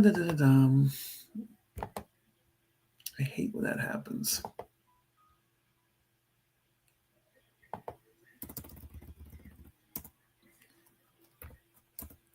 Packers 0. I never spell Eagles right. I always put the E before the L. All right. Week 11 kicks off on Thursday night. Jets versus Patriots. Yeah, Jordan Love is... Yeah, he is well short of the first down. So 4th and 1, I think, of course, go for it. I mean, hey, why not?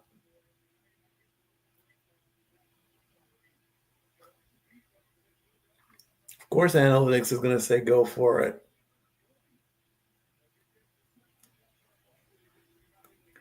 They're going to go for it. Looks like it's going to be a sneak of some kind.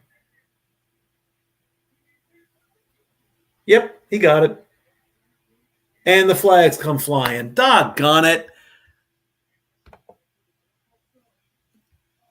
False start offense. Are you serious? Come on, ref.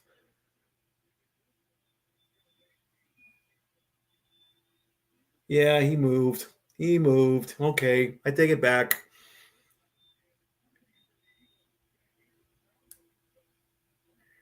Well, so much for that play.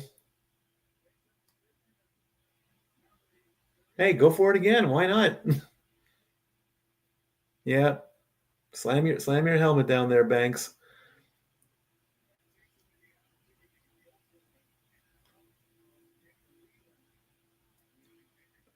All right, so Packers are going to punt this away.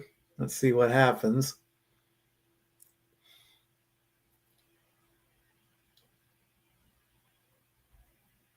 Punt is away to about the 4-yard line. Going to his right, finds a bit of a door, gets carried down to at least the 20-yard line. Gibson gets 18 yards on the return, and we'll see where they go from here. Up. Okay.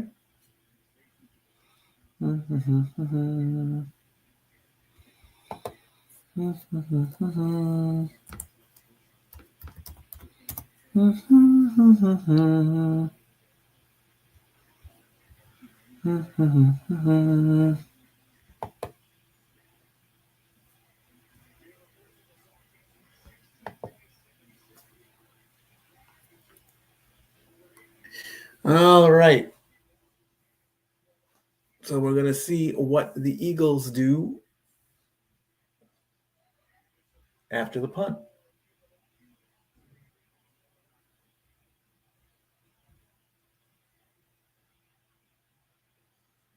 From about the 21-yard line.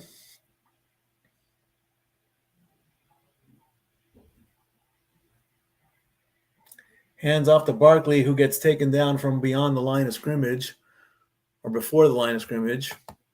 Loss of 3. Let's erase this because I'm not even keeping up with that.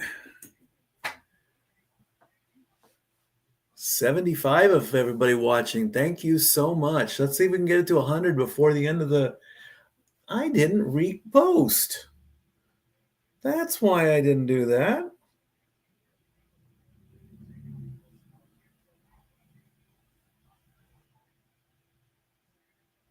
Second and 13 coming up after the loss. Hurts looking. Quick throw to Barkley. Barkley falls down. He fell down right as soon as he caught the ball.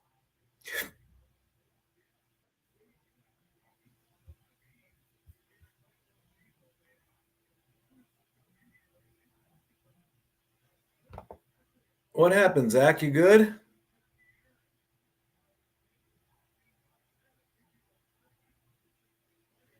Third and 14 coming up. You good, boss?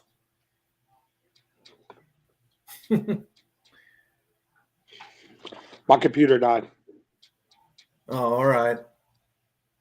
Yeah. If you gotta take the rest off, that if you gotta, I mean, it's no biggie. It's all good, man. Do what you got to do, man. My sound okay? Yeah, you're good, man. Awesome.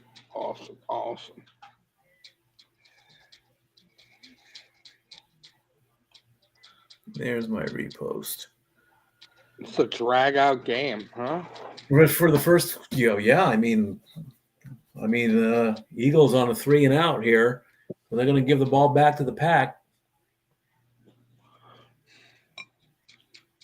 Gets the punt away. All the way back to the 10, 15, 20. And that's all he's going to get is 10 yards on that return.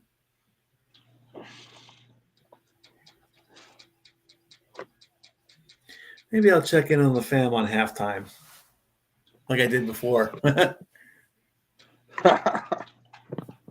Statboy is invading the Simply Reliable studios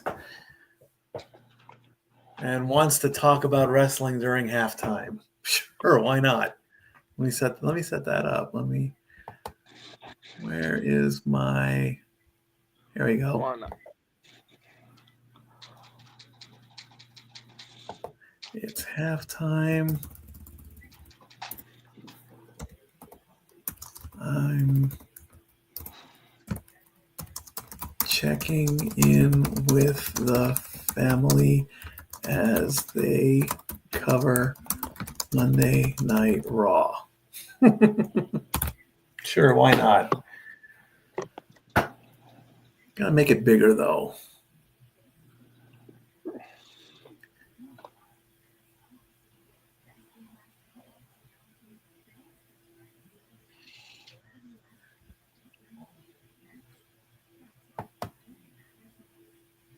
I'm going to crop that. No.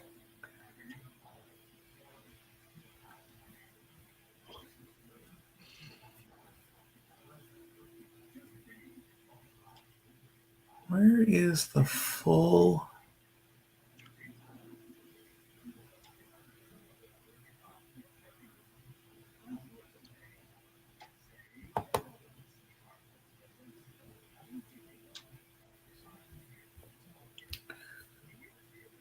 All right, we need to.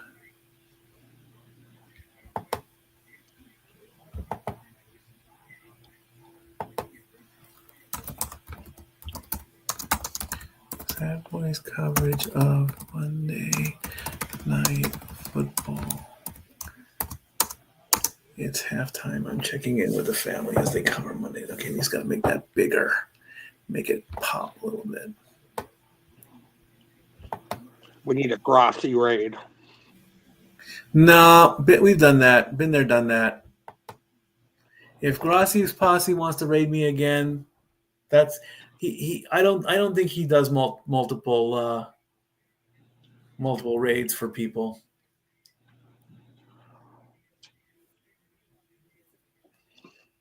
I appreciate that happened, but it's not. I'm good with it. I still want to give him his flowers and say thank you, but it's not the end of the world anymore. All right, Jordan Love first.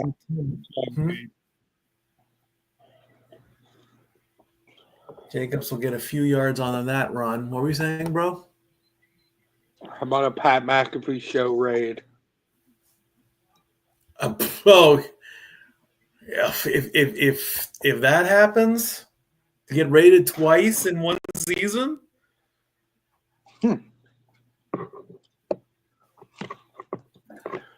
Stat boy for ESPN. No, they already had a stat boy. That's why I'm Stat Boy Mike. They already had one. Besides, Stephen A would rip me to shreds. Jordan Love with a quick pitch, and there's going to be a first down and then some.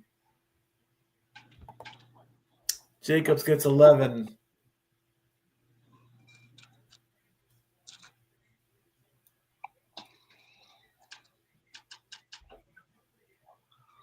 Everybody needs somebody.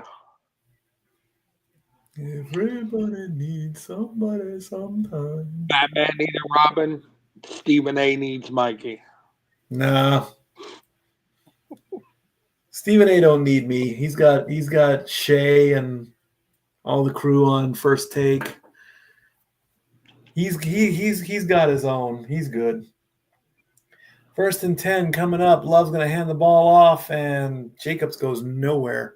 It's another 3 yards.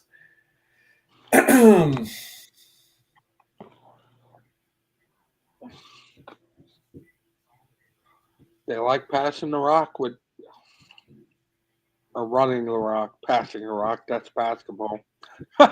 Bots. They like running the rock with Jacobs tonight. Yeah. If it ain't broke, don't fix it.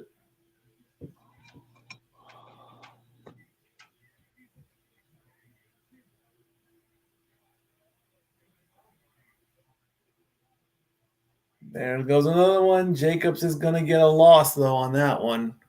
Loss of only a yard. It's going to be 3rd down. It's going to make it 3rd and 8. This might be with 10 minutes to go in the half, I want to break this jinx. I think this might be the first Monday Night Football game, if the game stays this way, where nobody scores. Packers are 0-3 on third down tonight. They better not make it 0-4. 0-4. They got the 6 yards, but I mean, come on. I mean, what's going on? What is this, a chess match? Or nobody's 4th and 2? Go for it. We're going to have a 0-0 tie. Oh, God, no. Come on.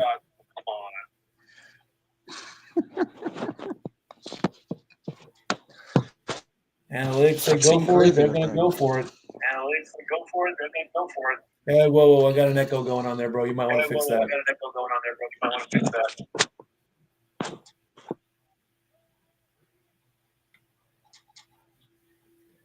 Timeout. Hang tight. Nope, flag on the play. Delay a game coming up, I think. Yep, delay a game. Push them back 5 yards. Switch the squads.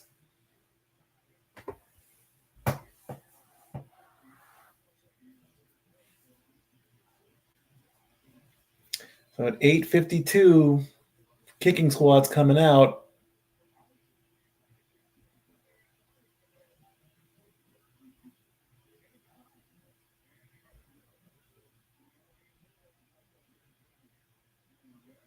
Long snap.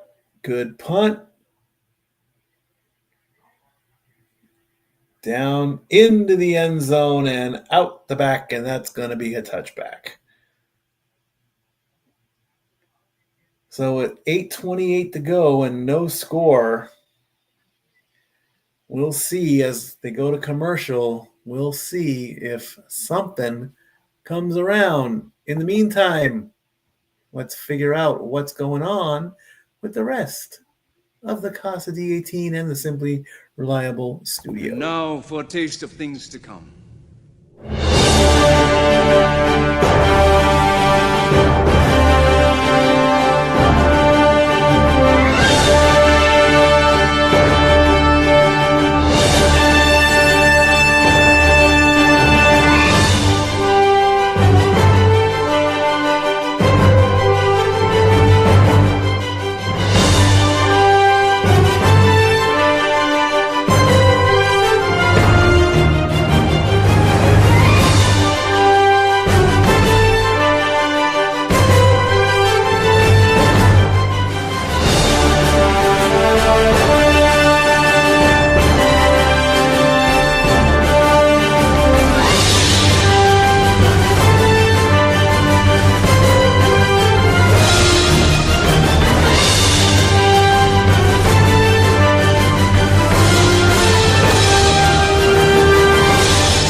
All the wrestling.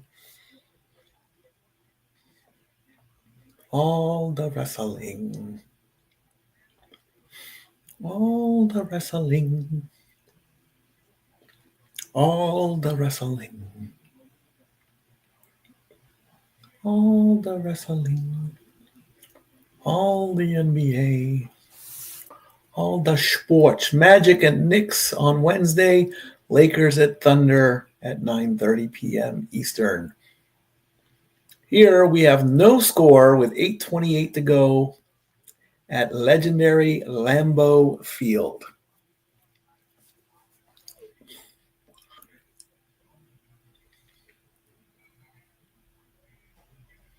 $85 yards for the Eagles, 48 yards for the Packers. Eagles have the ball on their 20-yard line.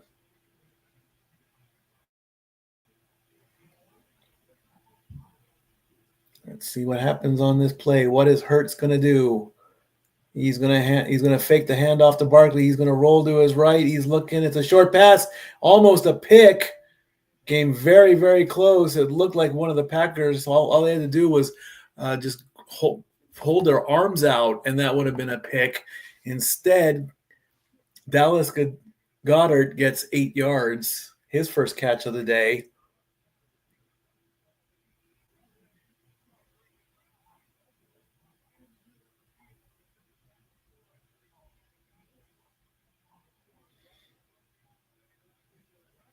It's going to make it 2nd and 2 as the clock goes below 8 minutes. Jalen with the ball for a very long time, throws, and that pass is incomplete. Goddard again was the intended target.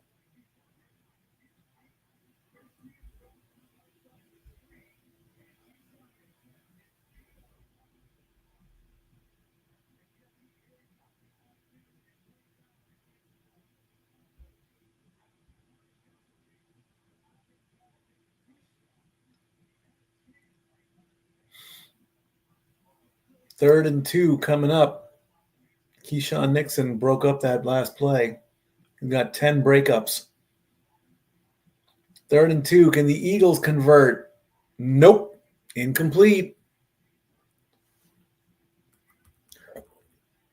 Dotson, the intended target. That's going to bring up 4th down.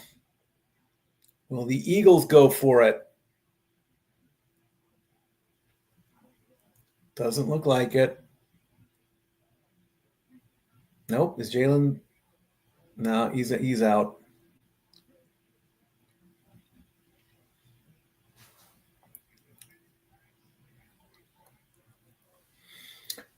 Eagles are going to punt. Let's see what Dubs does on this return.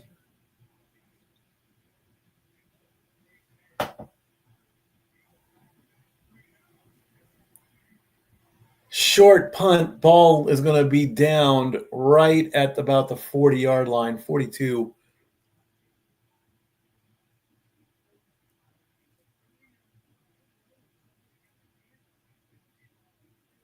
That was real short for a punt.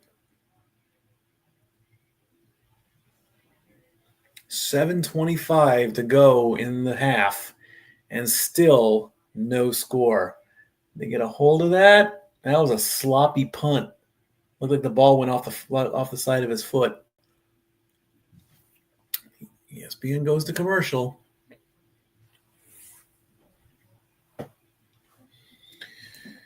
I will be checking in with the family at halftime.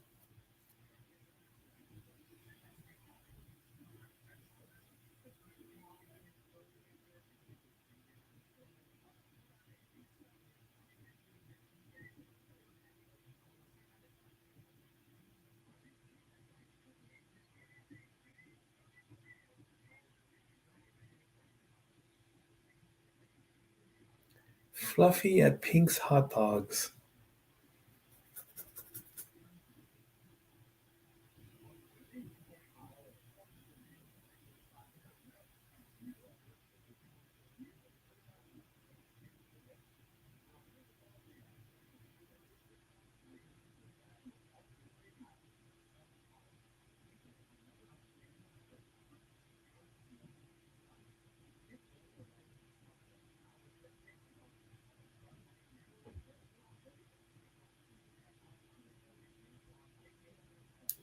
Wow. The things I see on social media.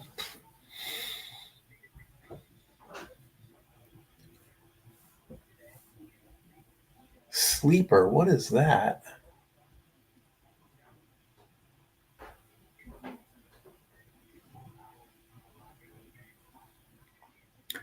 Who knows?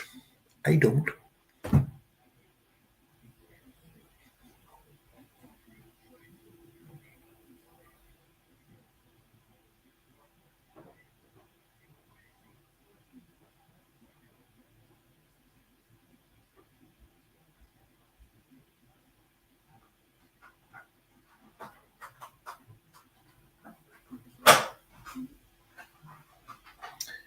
take a look at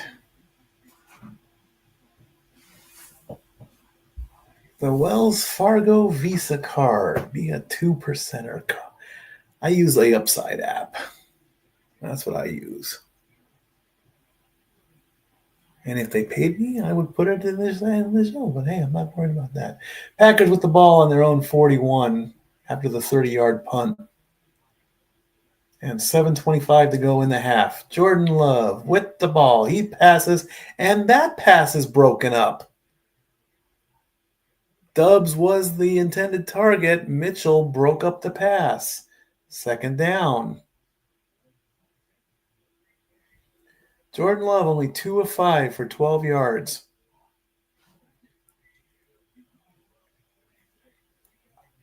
Two of 5 for 12 yards.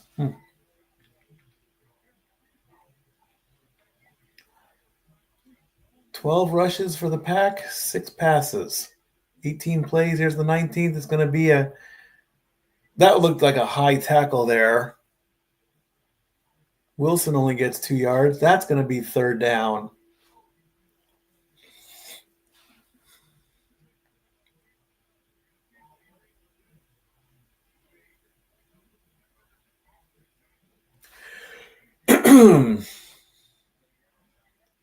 Packers lead the league in third down conversions, but they're 0 for 4 tonight.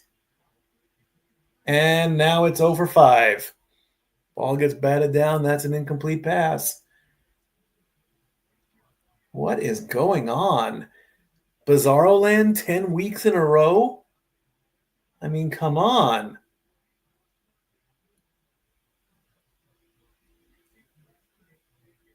Got a hand on it. Carter got a hand on it. God, that's got to hurt like hell.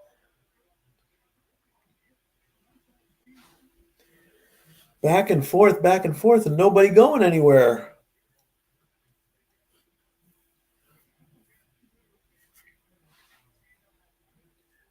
Let's see where Gibson's going to go with this.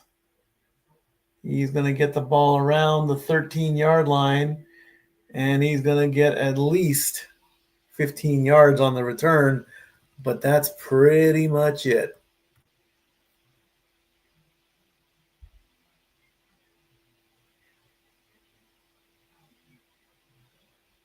Look at all the Pack fans showing those Green Bay brewskis.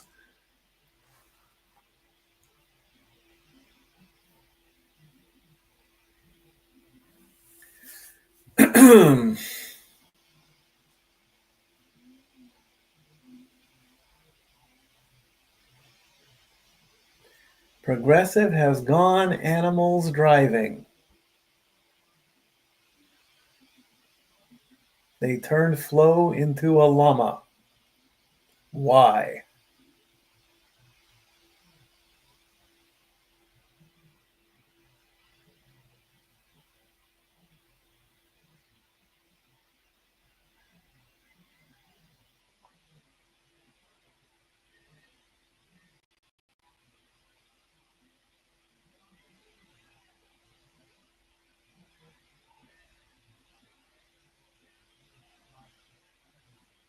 Chat GPT. I know nothing about that.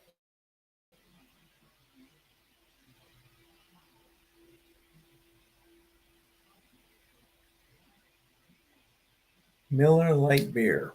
I'm a Bud Light guy. 82 of you. Thank you so much. Can we get it to 100? Oh, yeah, the Running Man remake. No, thank you.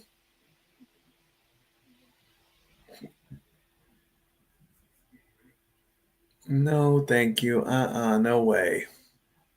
The original was corny. This one, it looks like insane.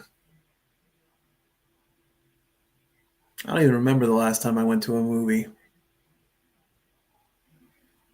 911 Nashville, however, excellent series.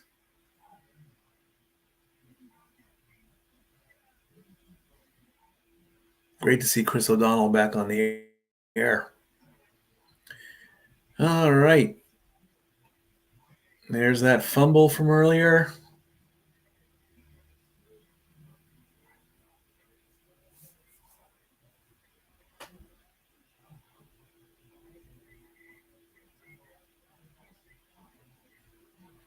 All right, 6:37 to go. Let's see what the Eagles will do. They're going to hand it off to Barkley, who powers his way through. And he's going to get 7 yards on that one. Jalen Hurts, 6 of 10 for 39 yards. Jordan Love, 2 of 6 for 12. This is not a dominant passing game. This is a chess match right now. I mean,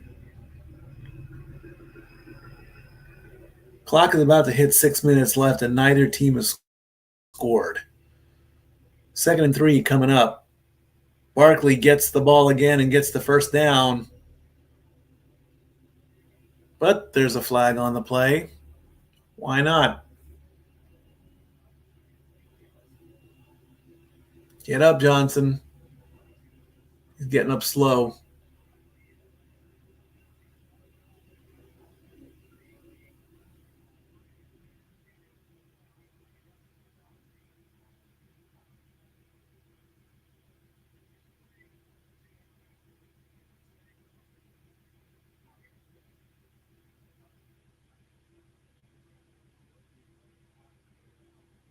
Shoulder to knee, it looks like. Illegal shift was the penalty. Offsetting penalties, so Johnson is limping off the field. Lane Johnson of Oklahoma, 6'6", 325. It was shoulder to knee is what it was.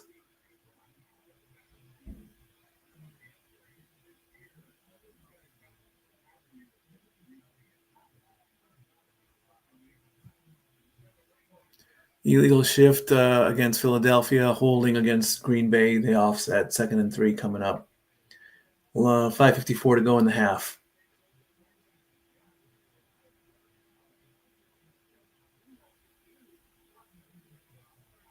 First drive, 16 plays for the Eagles, and in a fumble, the last 2 have been 3 and outs. Like I say, we got a chess match here. And that's the positive spin on it. Another handoff to Barkley. Barkley doesn't even get close. He only gets a yard. 3rd and 2.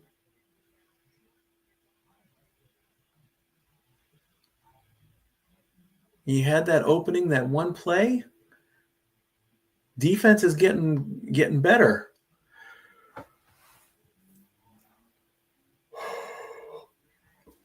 Let's take a look at Jeff Hafley, second season.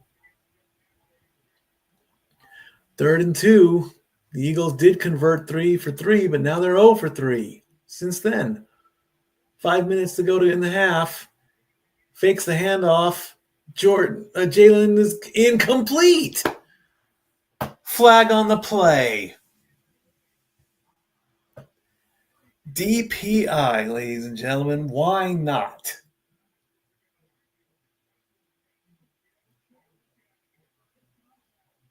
Contact before the ball gets there, but come on, the ball was too high.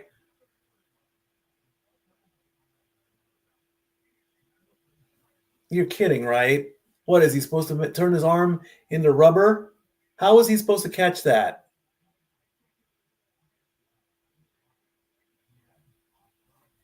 Are you serious right now? Come on.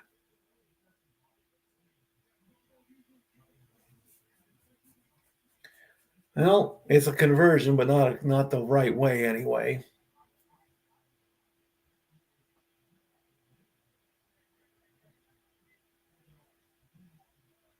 Five on the play clock.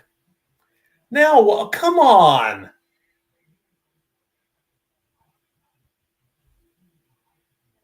False start. Offense. Unbelievable. Everyone's pointing at each other. Johnson's limping off the field after that last last play. He's headed up the tunnel.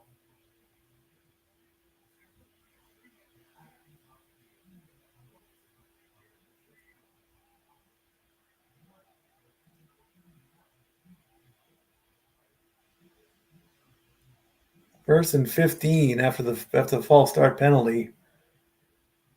And it's a handoff to Barkley. He's going to run to his right. He's going to get the first down and then some. He runs out of bounds, but there's another flag on the play. Wow. Barkley goes for 21 yards, and they push it back thanks to a holding penalty.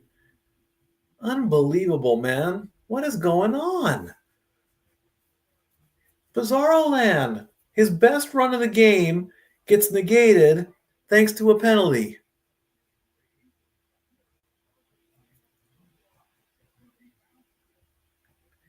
First and 25. Unbelievable.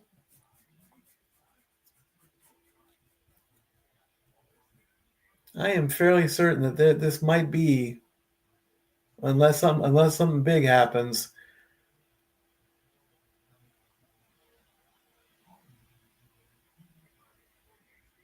Bigsby only gets 5 yards on that one, so that will bring the clock down to about 3:40 if they take the play all the way down.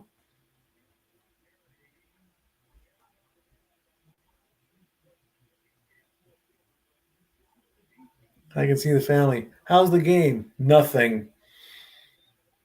Nothing has happened. Can you cram a whole football game into a second half? I had so much expectations for this.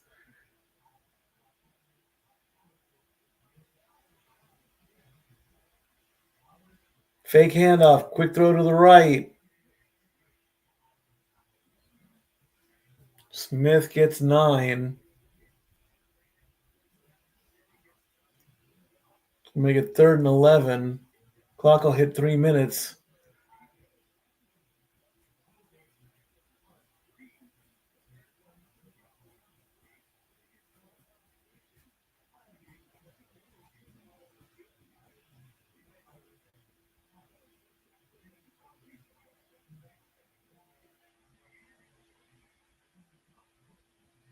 Third and 11 from just beyond the 41, 39 actually. He faked it, and he's only going to scramble for 4 yards. He even faked the forward pass just as he hit the line of scrimmage on that one. So I don't know what that play was going for.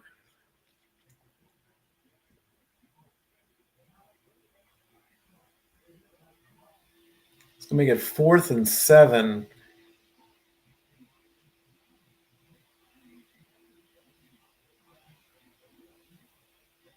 And they're going to punt again. So after the return, depending on how much time gets taken off the clock, good punt. And it's going to take a bounce, and there's a flag on the play. Ball's going to be down at the 8-yard line, but I'm going to see what the penalty is on this one.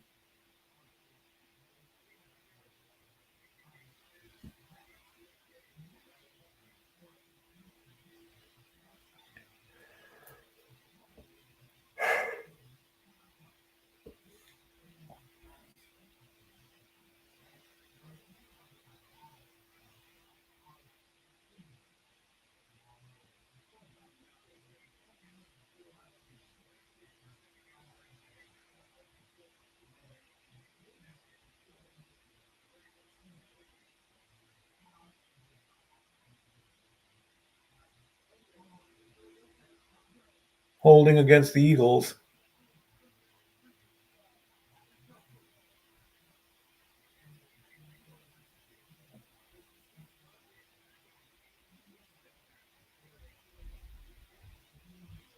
Fourth and 17, kick them 10 yards back. Why?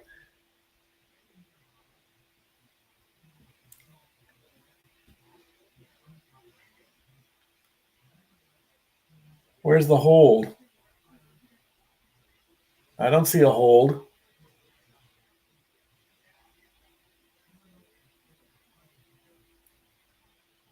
I don't see a hold on that one. All right, so they're going to punt again. I don't see the point in it. Low snap, punts away. That's going to go to, that's going to bounce short, gets picked up at the 25, 30, spinning around and down.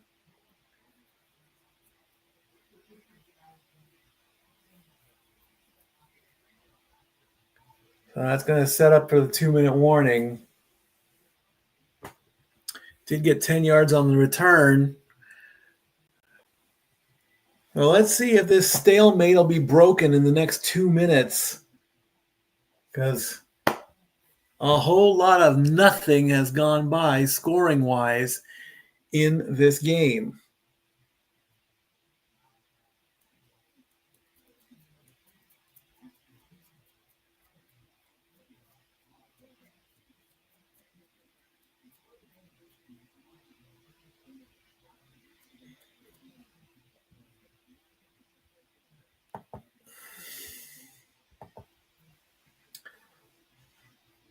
$82 of you watching. Thank you so much again. Second half of the season. Only get to officially do this weeks 11 through 17. So 7 more weeks. Then we'll figure out what we're doing for the playoffs. And then for certain, the Super Bowl. Just want to get through the holidays first.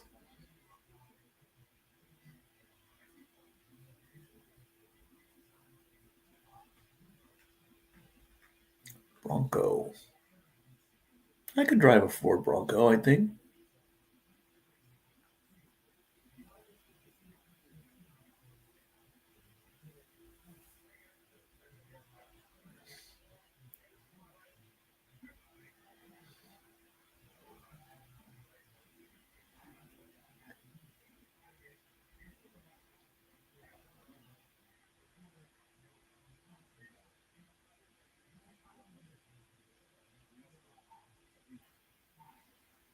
Aubrey's. Good food.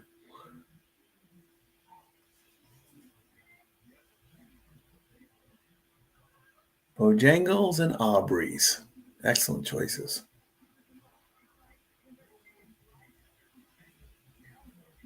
Peach honey pepper salt. No thanks.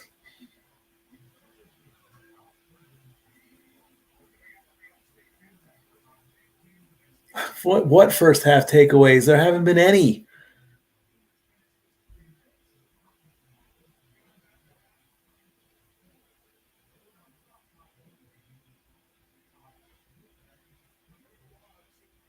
All right, let's see what's going to happen in the last 154.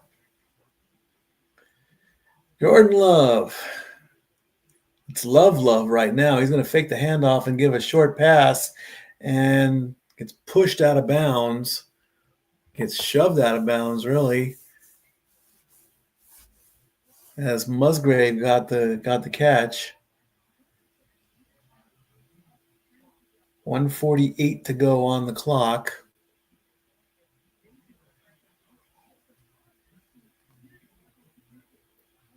That's a handoff. That's going to be a first down. They only needed 2. They got 5. And the clock keeps running down.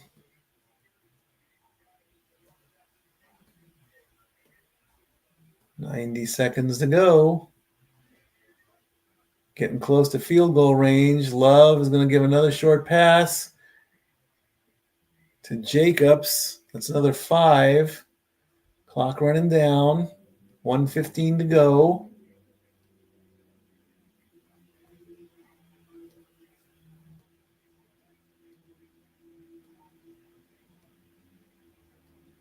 They're trying to get to about the 43-yard line. They're on the 50.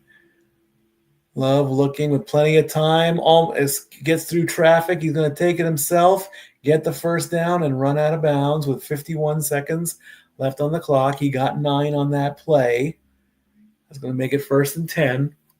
He got the completion, then ran out of bounds. He just scooted through I mean, he was surrounded on all sides from everybody and then ran on his own. 51 seconds left. They are in field goal range. It's going to be a long kick, though, if they choose that route. Love has still got the ball. Quick short pass complete to Jacobs, who falls just short of the marker. And Green Bay is going to call timeout with 42 seconds left on the clock after an 8-yard reception. Ball is on the 33-yard line. It's going to be 2nd and 2 as ESPN goes to a commercial. I don't see why.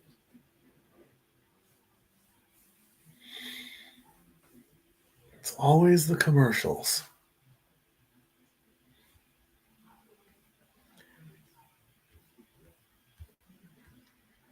Jalen Hurts, 7 of 11 at 48 yards right now. Jordan Love at 5 of 9 for only 33 yards.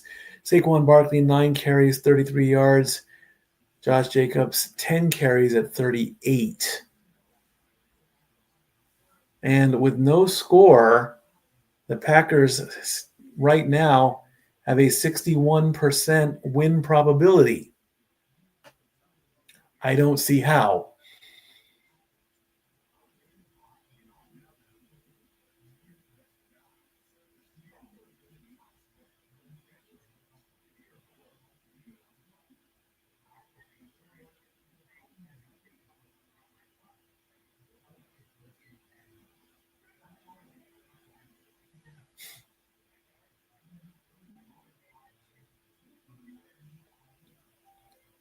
Ding, ding, ding.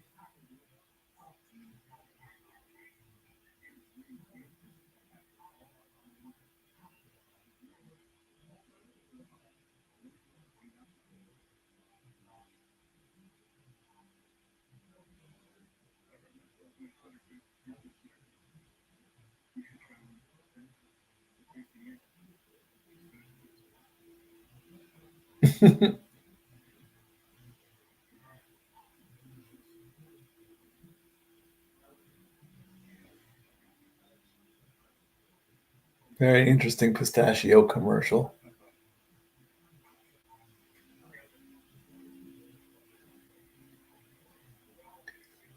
Lane Johnson, who got injured earlier with that helmet to knee.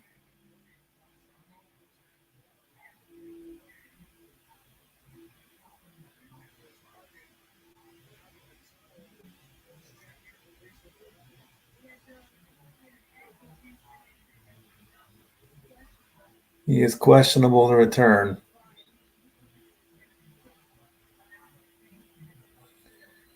23 or 28-yard line. Nope, 32. Jordan Love gets the first down, gets 5. Clock stops at 38 seconds left. Low catch, too.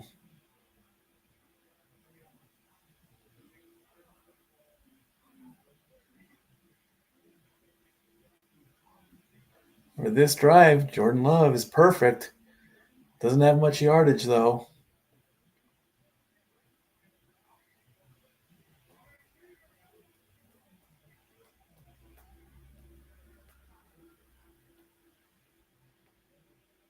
Somebody almost jumped the gun. They got to get the play. They did. Love with plenty of time, and he's going to get swallowed up and got tackled just at the line of scrimmage.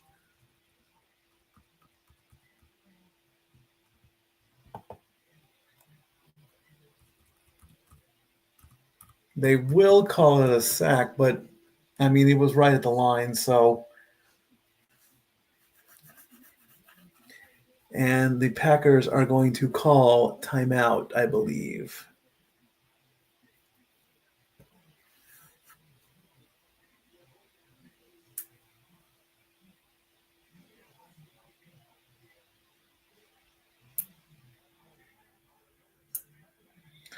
Very gingerly coming off the field is Jenkins. Doesn't look like he's putting any weight on his. Let's see what happened here.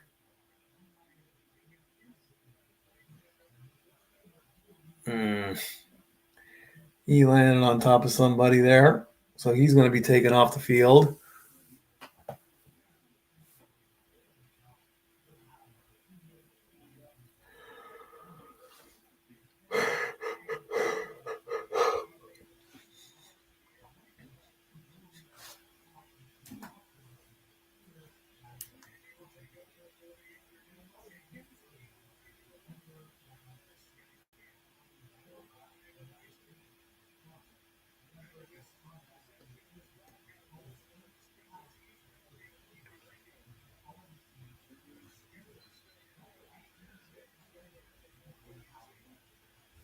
Play number 8 with 31 seconds left. Eagles will get the ball to start the second half.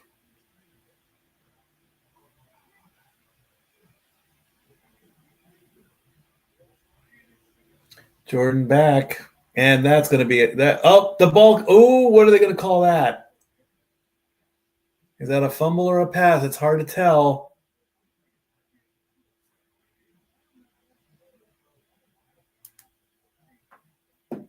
Let's take a look here. He gets swallowed up. That ball is kicked, is like punched up. There's no forward there's no forward motion. The ball it's like he's adjusting it and it comes out. They're going to call that a fumble, and that's a recovery for the Eagles if they have it. Yep, they do.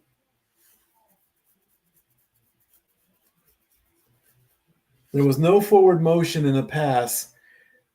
The ball got bumped up, and as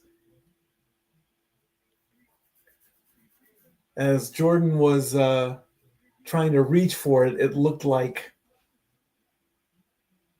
it totally bobbled and everything.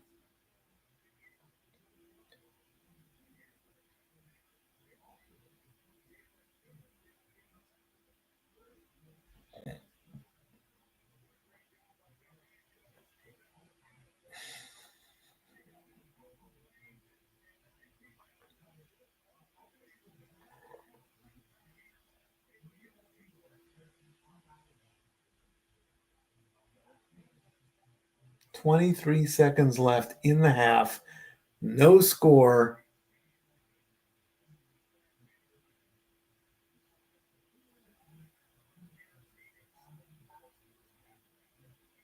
This has been entertaining, Joe Buck? Really? When I watch a football game, I don't want to. Uh-oh. They're carting somebody off the field there. 23 seconds left. Eagles have all 3 timeouts. Jalen is going to scramble a bit. He's got some trouble, but he's going to get at least 4 yards. Take the clock down to 16 seconds.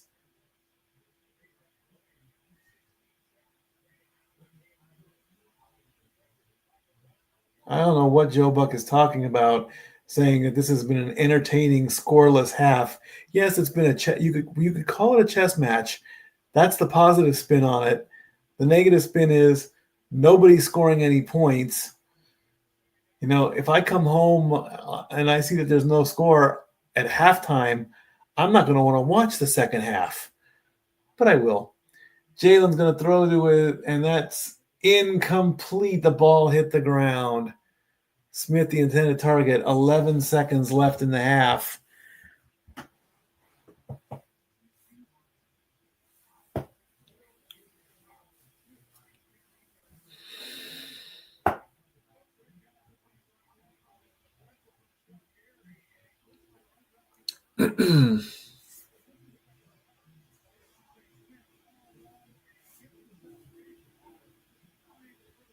Well, the ball didn't hit the ground. It just bounced off his chest. 3rd and 6 coming up. 3 seconds on the play clock. They get the snap. And that is going to be a handoff to Shipley. And with 4 seconds left,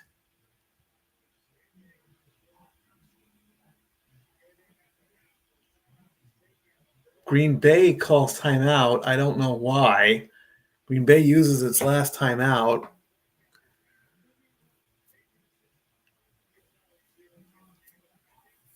And I think it's taken 10 weeks to have no score on Monday Night Football going into the second half.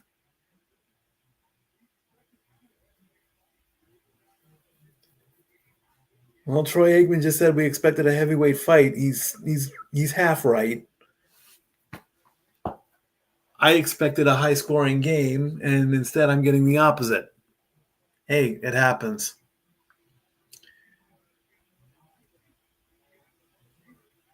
And Jalen is going to throw it into the crowd? Okay, that was a very interesting play because whomever was on, the first scoreless first half on Monday Night Football since 2009 when the Browns played the Ravens. It's now confirmed.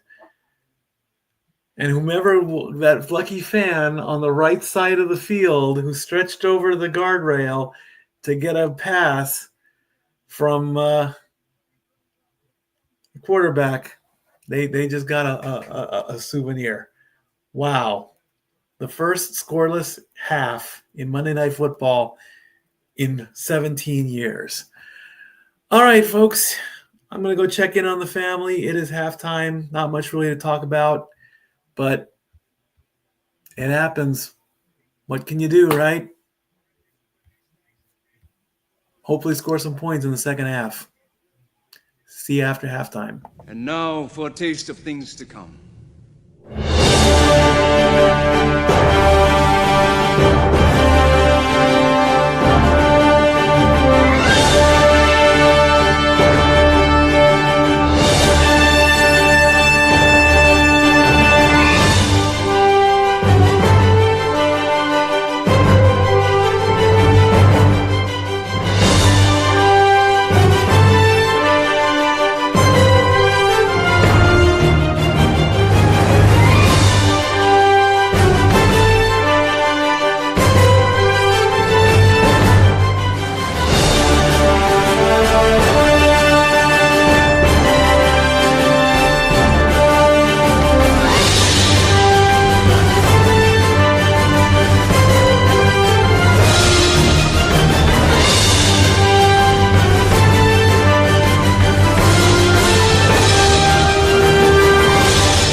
All righty.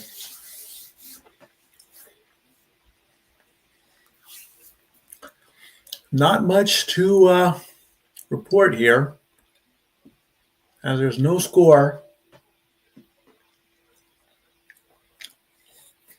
The first scoreless game in Monday Night Football history in 16 years.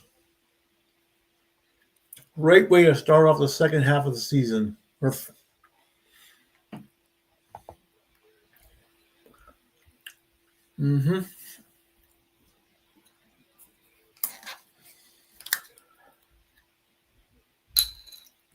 this going to finish off the Kool-Aid?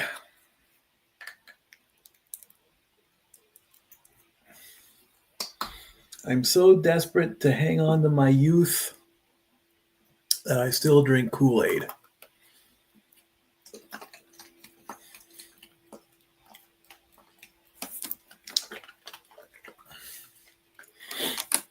What first half highlights? There aren't any. It's all zeros.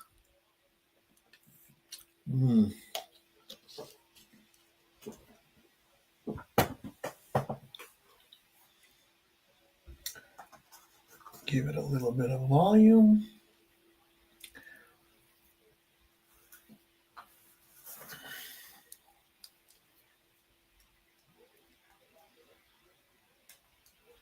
All right. Let's get ready for the second half. Hopefully the second half will be a lot more exciting than the first half. Fewest yards in any half this season, 83 total yards for the Packers.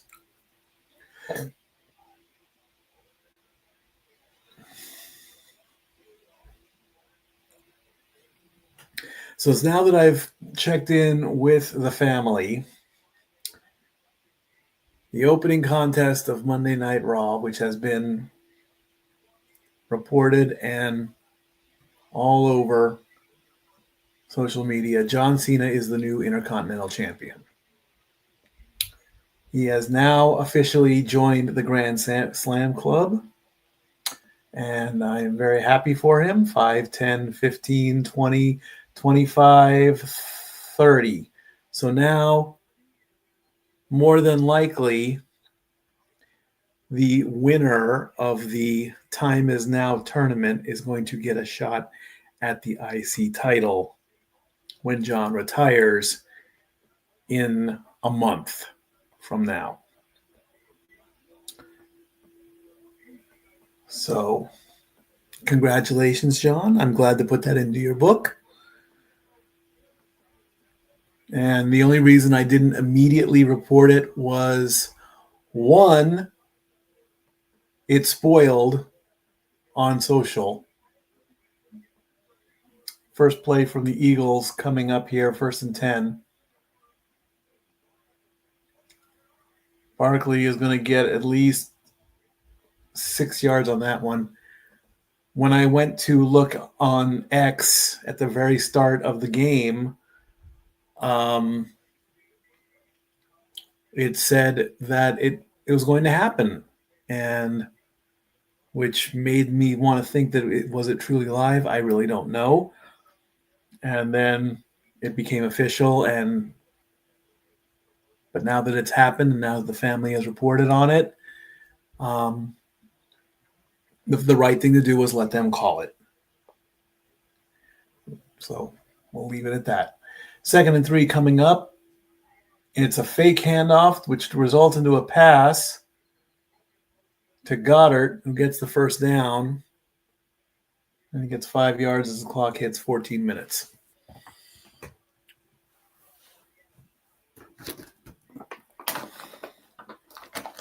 I'm surprised this bag of almonds has lasted longer than I thought it would.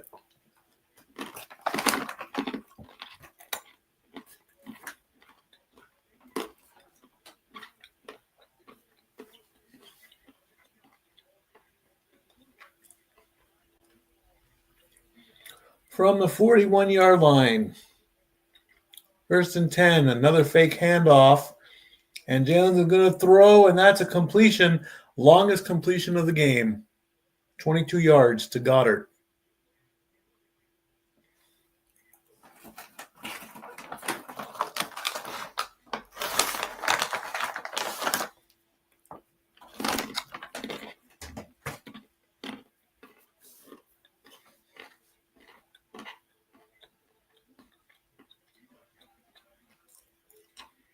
Nope, incomplete. Calcaterra was the intended target on that pass.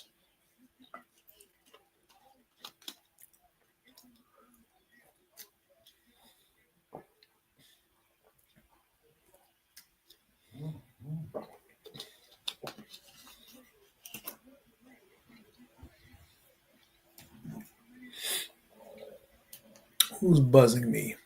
Email?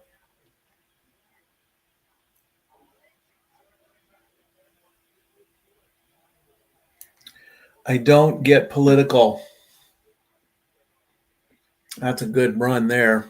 6 yards.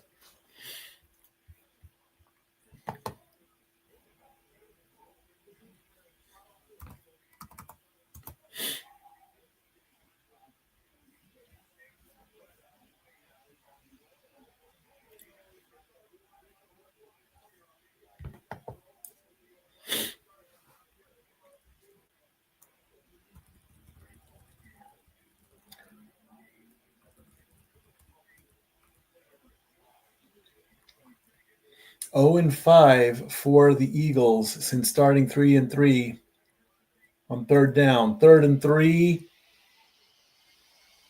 That is a completion, and they convert.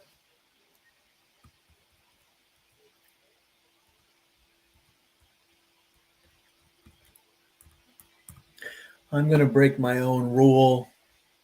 I do not get political, but CNN is reporting that the Senate has voted to end the government shutdown. It now goes to the House. It's breaking news. Leave it at that. That's what my phone was going off for. Play number 7 for the Eagles to break this scoreless game. Hurd scrambling, running to his left, and he's going to get about 6 yards. 2nd and 4 coming up.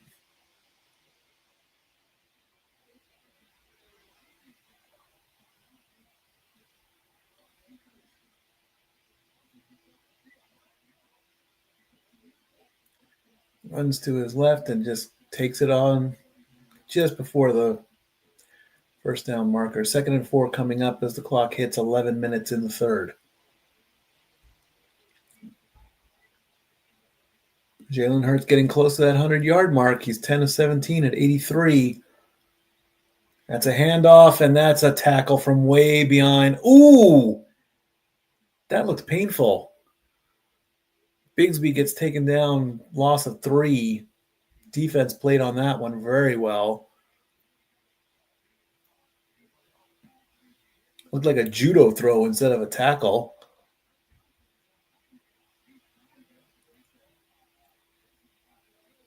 He had to swing his hips and almost. That was definitely like a judo throw, actually. 3rd and 7. They finally broke their conversion snap. And they're not going to get the playoff, and that's going to push them back 5 yards. That is delay a game. So from 3rd and 7 to 3rd and 12.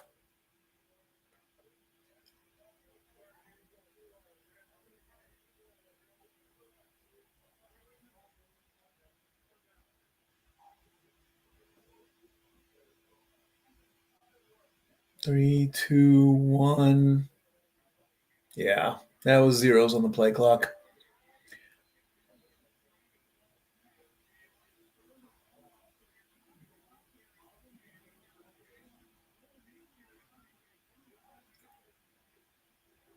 Third and 12.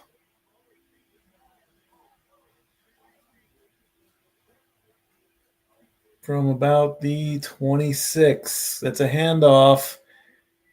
And they're only going to get 4 yards.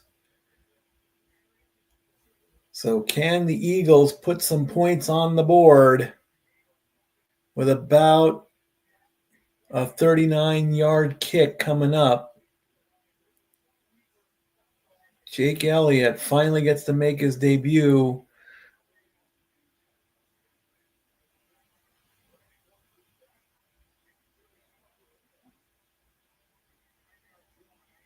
90% succession rate from 30 to 39. So kick is up. And the Eagles finally get some points on the board.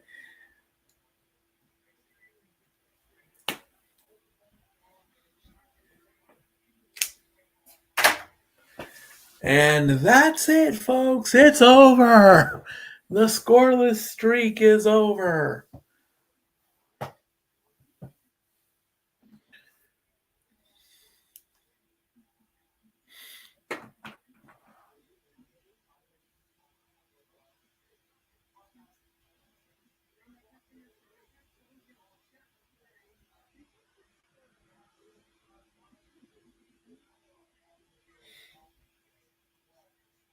But yeah, I did see a note there on Twitter about what happened on Raw. And I immediately kept my mouth quiet.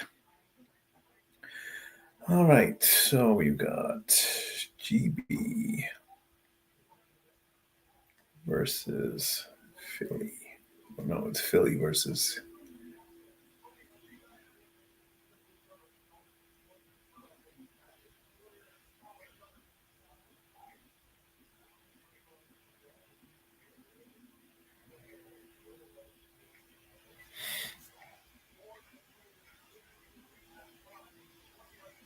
I think the under is safe. Yeah, you think? Of course it is.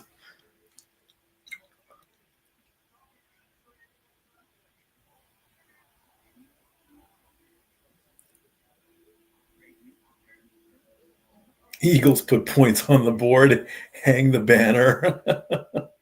That's a good one.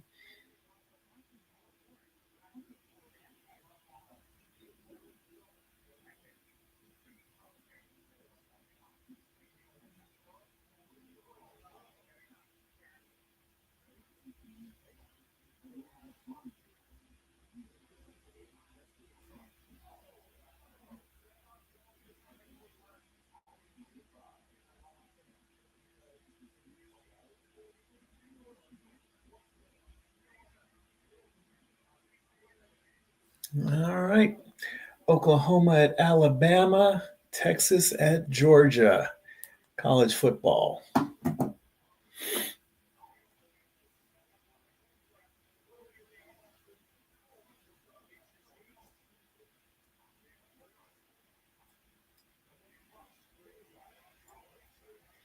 $10, $15, $20. He's turning 25, and that's all he's going to get is to the 27 for a 20-yard return. Melton there. Well, let's see if the Packers can answer back. Maybe put up a field goal of their own. Hey, you never know.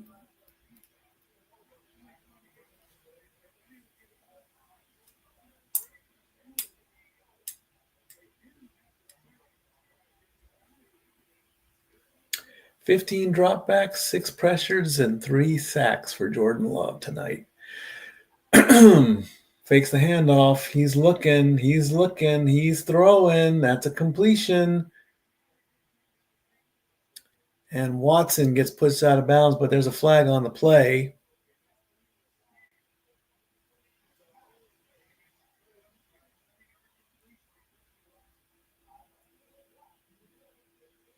Front of the pass, holding, defense. That penalty is declined. Result of the play, first down.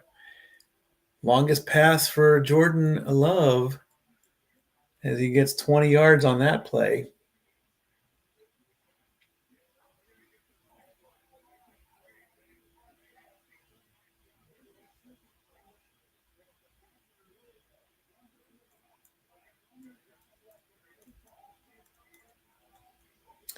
First down for the Pack. 5 on the play clock. Hands it off. Jacobs gets 4.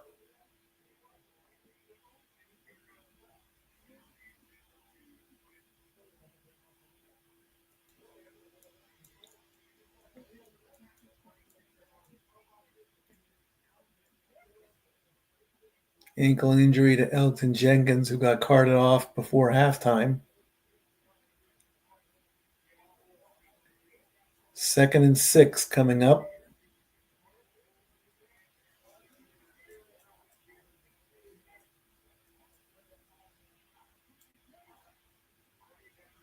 Gets the handoff. Oh, and Jacobs only gets a couple more yards. 3 max. It's going to make it 3rd and 3.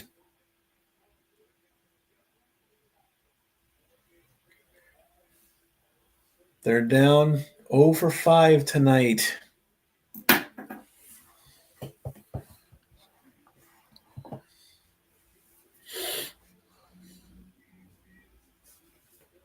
I know I've been neglecting my NFL graphics.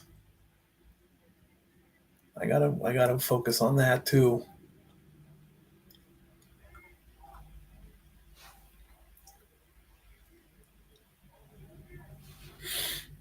That should have been a delay of game penalty. The play clock was at 0. They're going to let that play stand? Really? I see a 0 on the play clock. No flag is thrown. And they get a first down.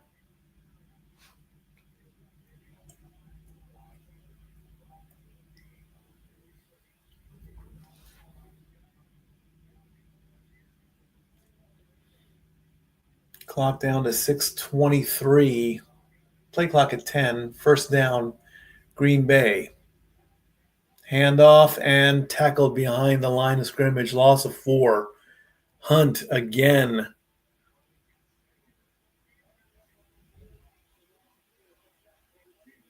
That's going to bring the clock down to 6 minutes.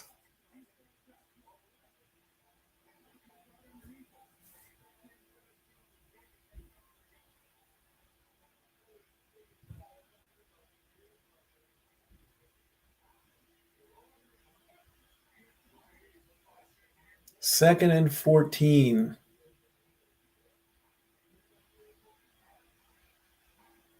Waiting for the snap. Fakes the handoff. Love is going to scramble, and he's only going to get 5 yards back. It's going to bring up 3rd and 9.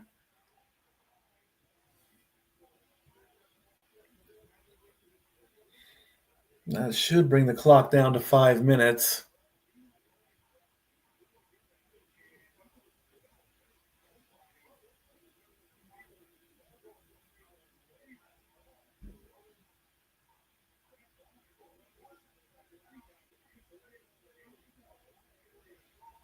Eight of 12 for only 63 yards for Jordan Love. 3rd and 9 coming from about the 41. High snap. He's looking downfield. That's a throw, and that is incomplete. Dubs had his hand on it for a brief second before the ball didn't even stay in his hands. That's going to bring up 4th down, and it looks like the Pack is going to punt away.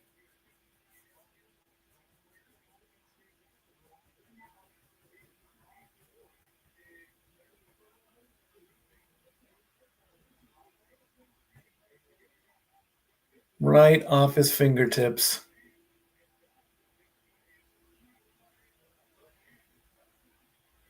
And they're going for it on 4th and 9? What are you thinking? I'll be damned. See, incomplete. Yeah. I thought he had that too. I thought I would have eaten the biggest piece of crow in that entire sequence there. Right off of his chest. Blankenship makes the play. Turnover on downs.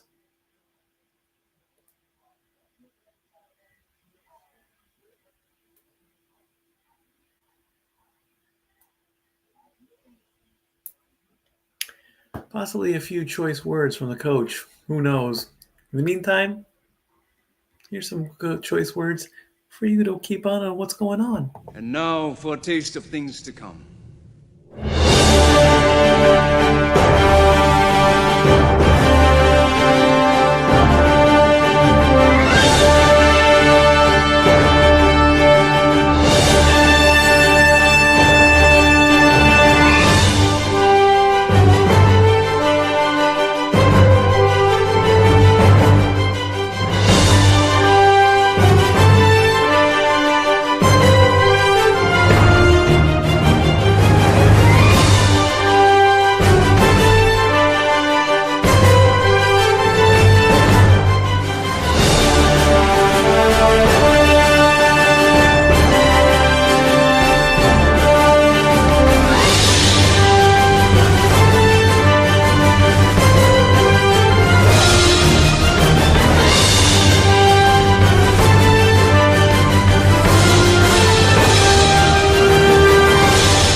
What a night.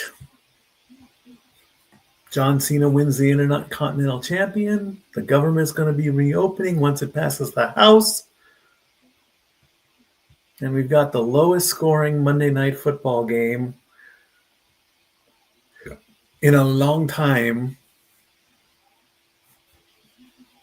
And we've got about 6 weeks more of Monday Night Football. Still haven't decided what I'm doing for Week 18 yet.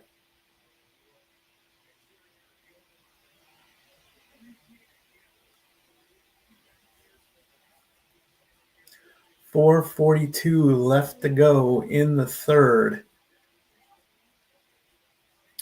as the Eagles have the ball. Run out the play. That's what I say. Jalen with a pass. Ball goes right back to the line of scrimmage for a gain of a yard. So that should take the clock down to 4 minutes.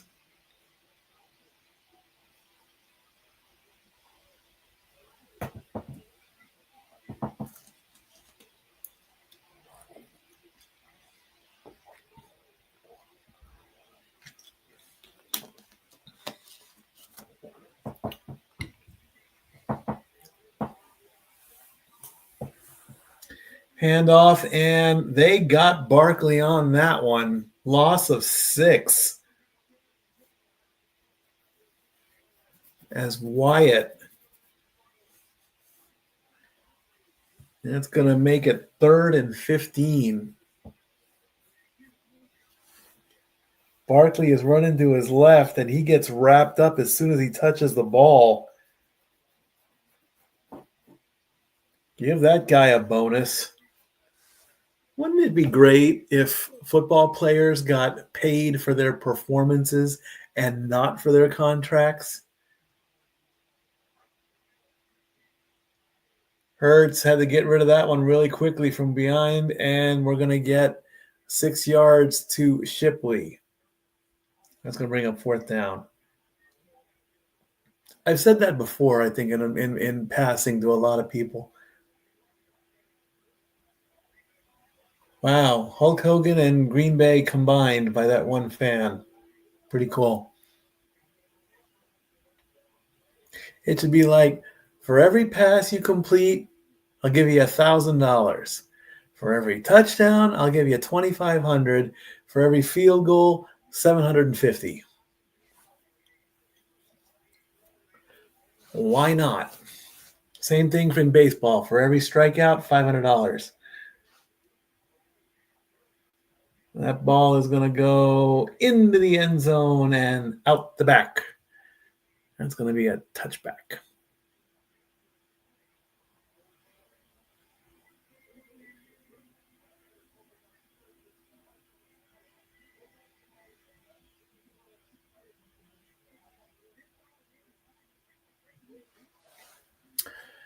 All right. Let's see what's going on. What's going on? What's going on? The Cavaliers and the Heat are in overtime. The Spurs are holding on to a 3-point lead over the Bulls with 27 seconds left to go in that game. Mavericks are beating the Bucks by 10. At halftime, the Suns are beating the Pelicans. The Jazz are holding a 2-point lead over the Timberwolves at halftime. And just in 15 minutes, the Clippers and Hawks will start the last basketball game of the day. The Lakers did defeat the Hornets 121-111. The Pistons beat the Wizards in overtime by a basket, 137-135. The Magic beat the Trailblazers thanks to Desmond Bane getting a 3-point buzzer beater as the Magic beat the Trailblazers 115-112. And in hockey today, the Blue Jackets are beating the Oilers 2-1 with about 3 minutes to go in the second. No score between the Panthers and the Golden Knights. They're about halfway done in the first period. And earlier today, the Islanders beat the Devils in overtime, and the Rangers crushed the Preds 6-3. But the most important thing that I would like to talk about is, of course, in the Pacific Division, the Ducks have a 5-point lead over the Golden Knights, 11-3-1 as of today. Unbelievable. They are on a 7-game win streak. Wow. Let that sink in.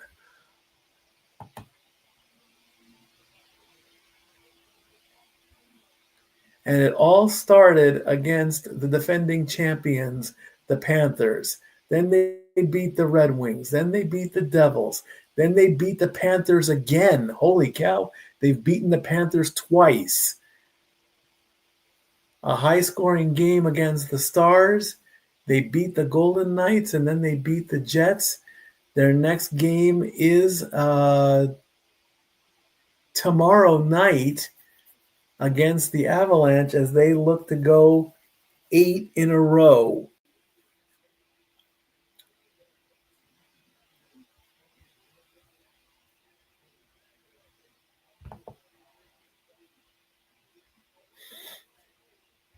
Do I want to brag? A little bit. Am I? No.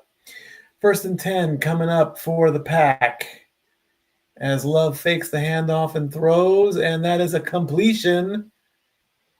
And of course, there's going to be a flag on the play after that.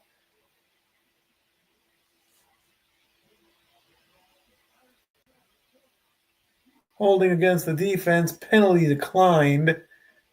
1st down. 20-yard pass for Love.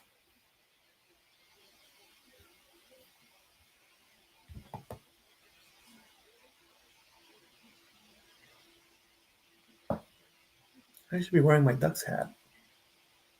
I think I need a new Ducks hat too. But I want the original logo, not the web logo.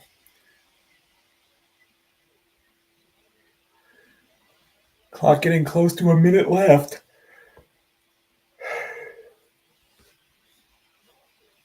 As Jacobs only gets 2 yards.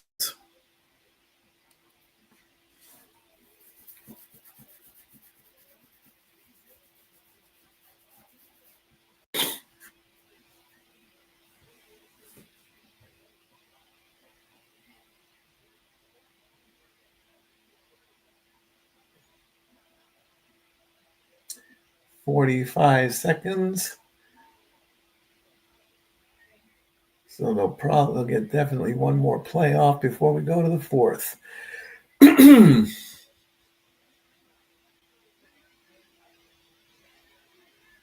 Hands it off to Jacobs. Jacobs runs into his own person, gets 4. And if they really, really hurry, they can get one more play. Otherwise, they're just going to go to the 4th.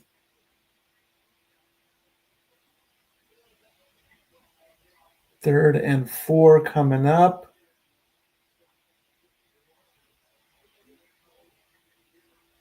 And 5, 4, 3, 2, 1. End of the 3rd.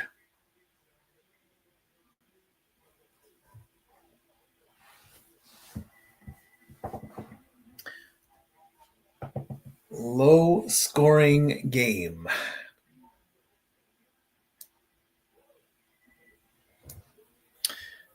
Now, prior to that,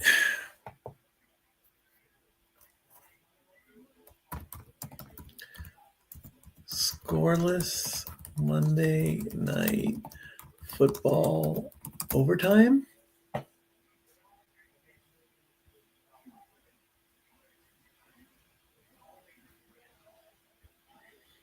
Mm-hmm.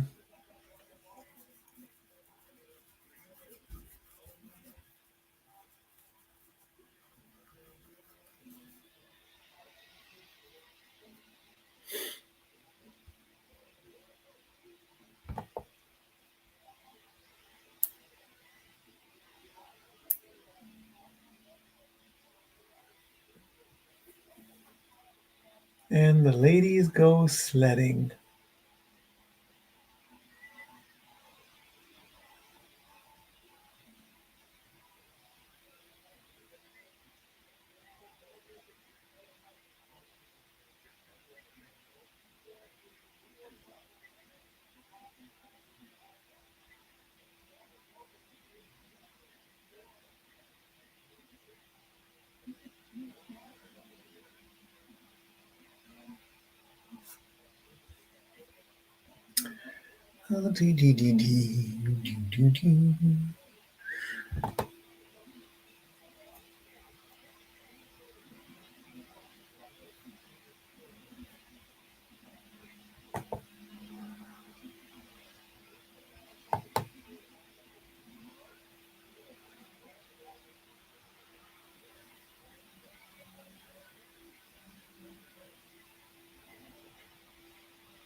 I don't want to go there.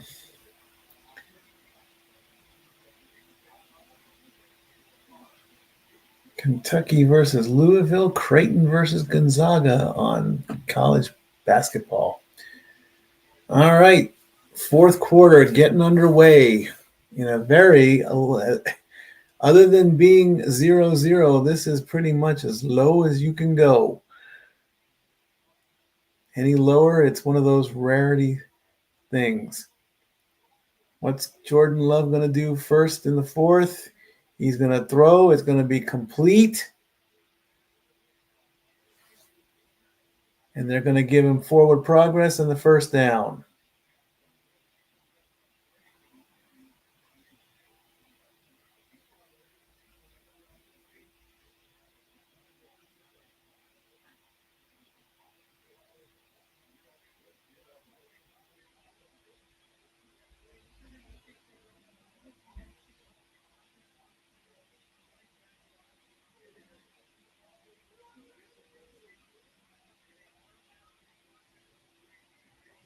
Let's take a look.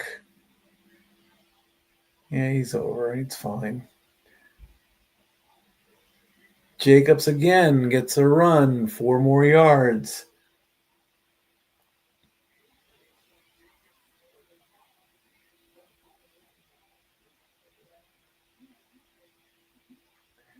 Ooh, that's nasty. Look at that cut.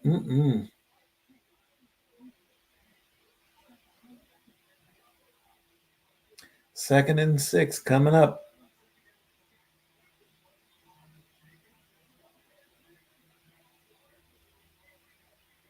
From right about the 40. Looked like they almost moved. Jordan's going to fake the handoff, but there's a flag on the play, so it is a catch. We're going to see what the penalty is. This might be coming back.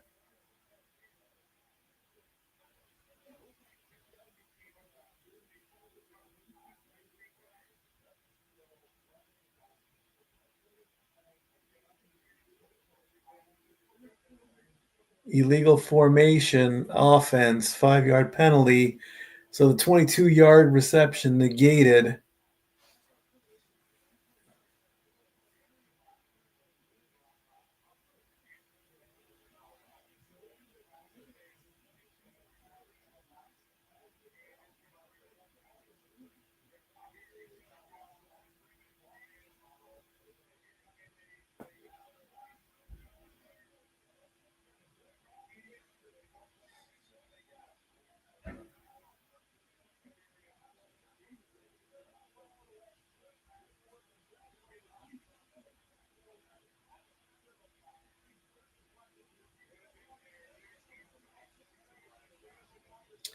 Well, after the penalty, Jordan Love, 10 of 16 for 87 yards, right at the 40-yard line. Second and 11. He's going to fake the handoff again and throw, and incomplete as Dubs goes right through his fingers.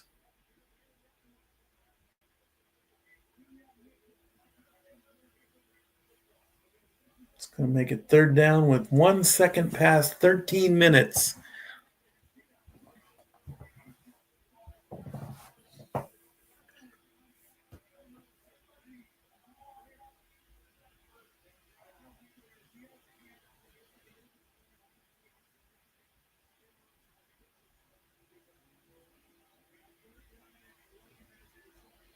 5 seconds on the play clock. Can they get this play? Again, play clock hits 0.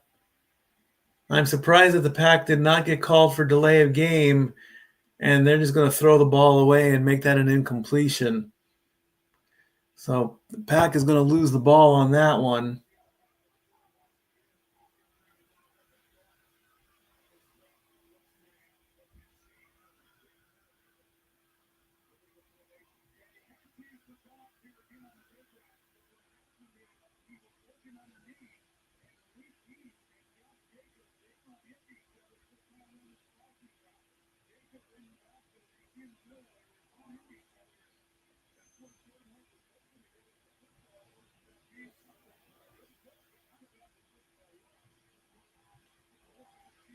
Punt is away.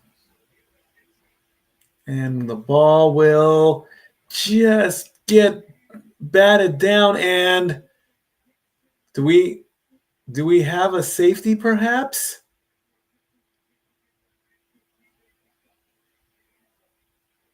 The ball looked like it touched into the end zone and then they batted it out. Do we have a safety?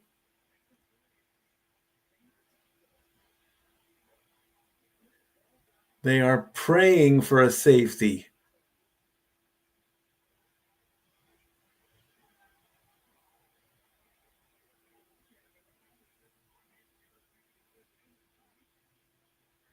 Ball's bouncing. Melton will keep it out of the end zone. His hand is over the line. His toe is on the line as he bats it out.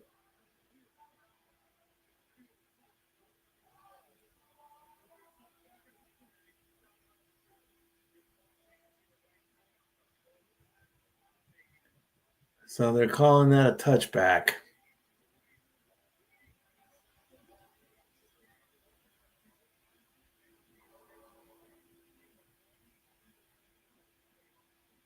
And then there was the pickup.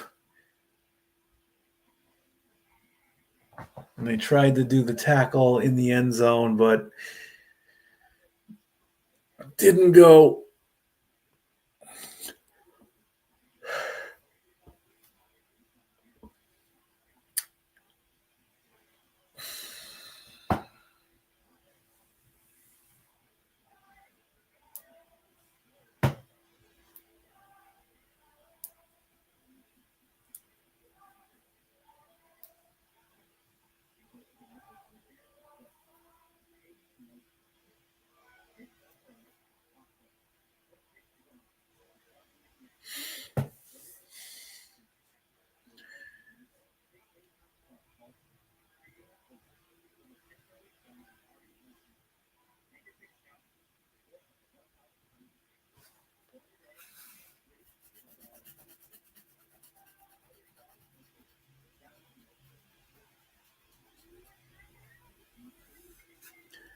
Dawn's ducks.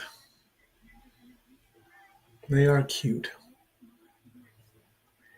Cute little baby ducks. Showing how you can get rid of grease.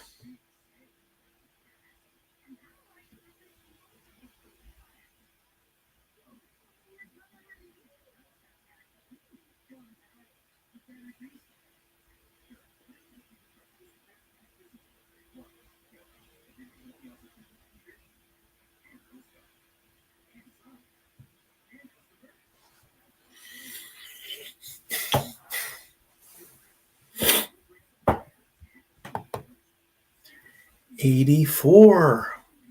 Thank you again for everyone for watching and sticking along. 12:46 to go in the game. A.J. Brown this season, career low, 56.4 yards.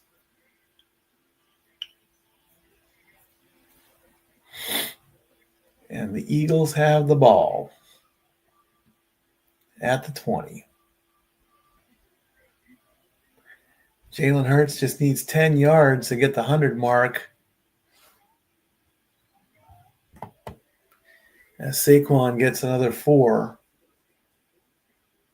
That will bring the clock down to about 12 minutes to go.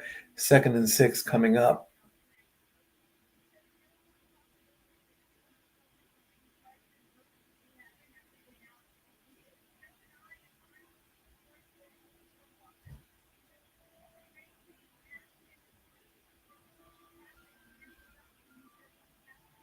Eagles 2nd and 6. Hurts with a toss to Barkley. Barkley really goes nowhere. Gets ran out of bounds for a loss of a yard as the clock hits 12 minutes.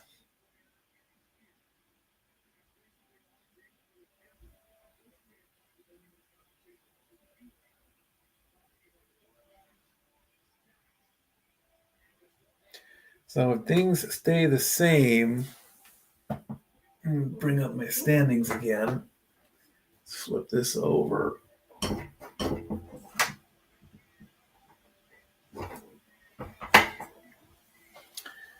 We know it's 3-0. 3rd and 7. Jalen's going to throw, complete. And Barkley is off to the races as Barkley helps Jalen get 41 yards. Biggest completion of the game. And that's going to put Jalen well over the centennial mark. He's going to run to the left. He's going to spin. And then he's off to the races. Nice spin move. Well done. Longest completion of the night for the Eagles.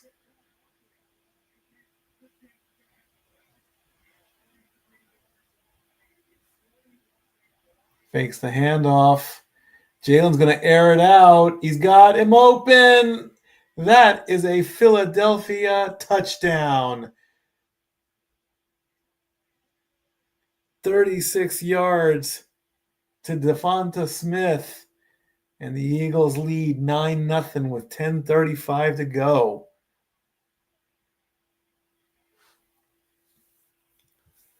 So if things stay the same now, the Eagles are going to improve to 7-2. And the Pack is going to fall to 5-3-1, which might put the Lions and the Bears, if 6-3, as the extra point is good, if 6-3 is better than 5-2-1 mathematically, personally it is, in my opinion. 6 wins is better than 5 wins, but of course the tie is always the problematic one. So that could put the Browns, well, the Browns and the Lions would still be in the wild card positions. At the Pack would probably move down to the 7th spot if they don't come back anytime soon. But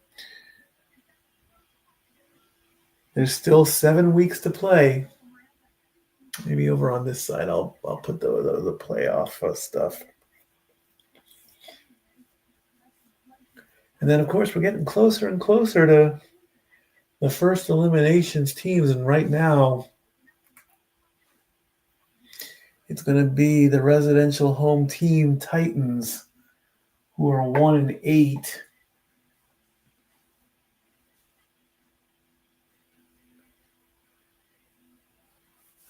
So more than likely, I think if the Colts win in week 11,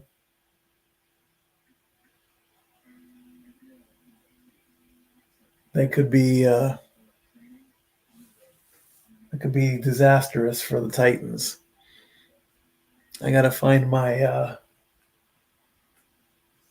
that one person that he does the eliminations. Week 11, I think Colts win, Titans lose. I'll put the Colts at 9-2 and 1-9, and that would be enough to eliminate the Titans from at least the AFC South.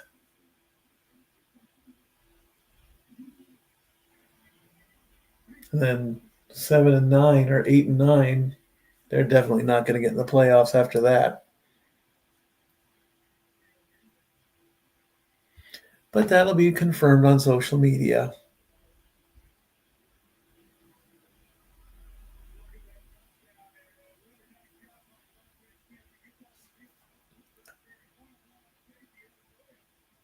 Right there. Jumps in the air, brings it into the end zone for a touchdown.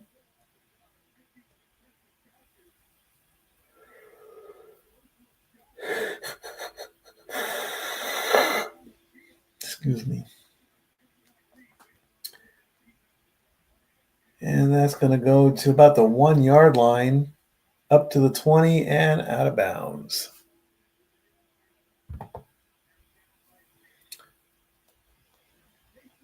"24 yards on the return. 86 people watching.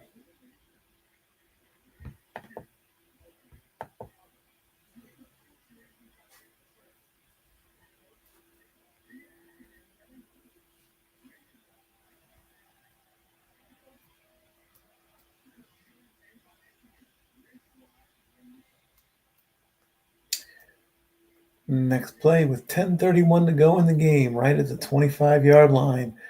Love hands off to Jacobs. Jacobs goes down.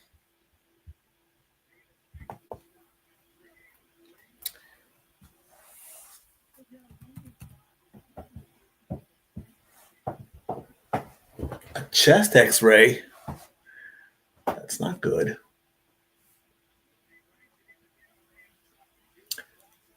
Love is going to throw and complete as he gets an 11-yard pass to Melton for the first down. Clock now below 10 minutes.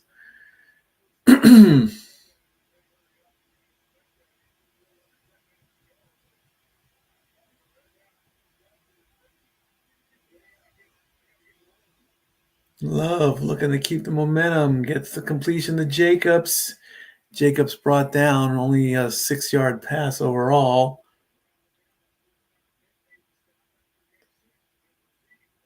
Second and 4 coming.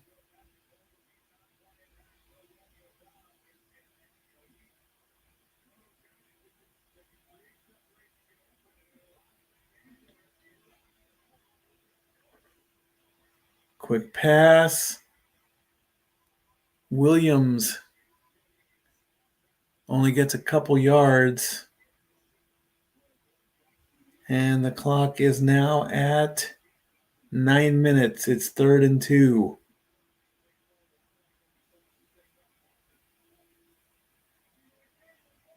Third and 2 coming up. 2 of 9 on 3rd down.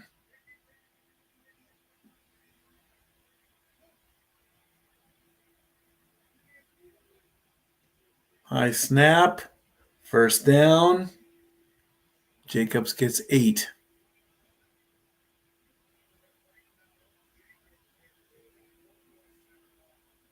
They hurry. They can get the next play off before the clock hits 8 minutes.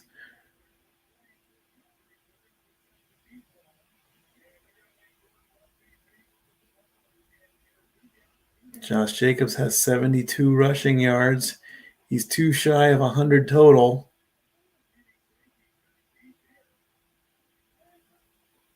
Love again with it. Looking to his left and throws. Gets the completion. Unfortunately, Wilson was falling down the entire time. 2-yard pass, 2nd and 8 coming up, just past midfield. Jordan Love is now past the centennial mark. He's looking downfield. He's going to throw, and that's out of bounds. That will stop the clock at 7:34. That brings up 3rd and 8.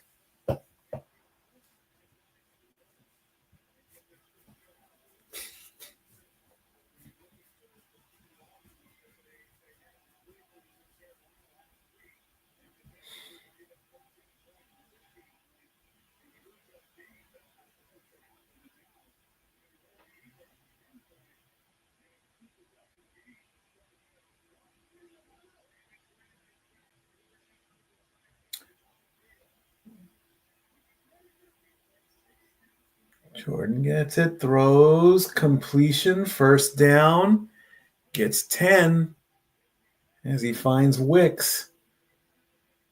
Keep the drive alive.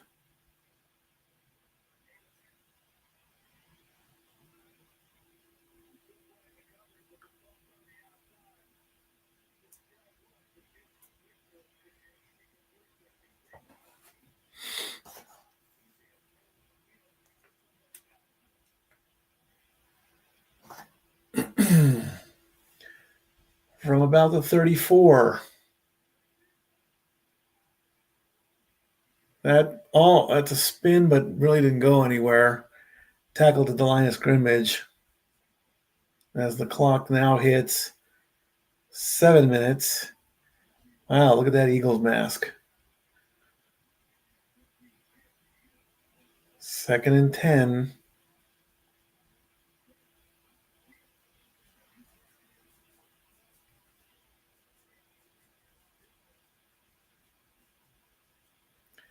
Brandon Graham, 16th season, signed out of retirement. Wow.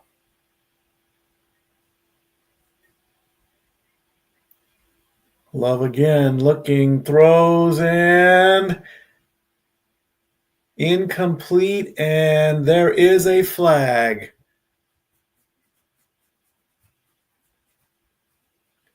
Musgrave, Campbell, DPI, automatic first down. Grabbed him in the stomach, grabbed him in the shoulders.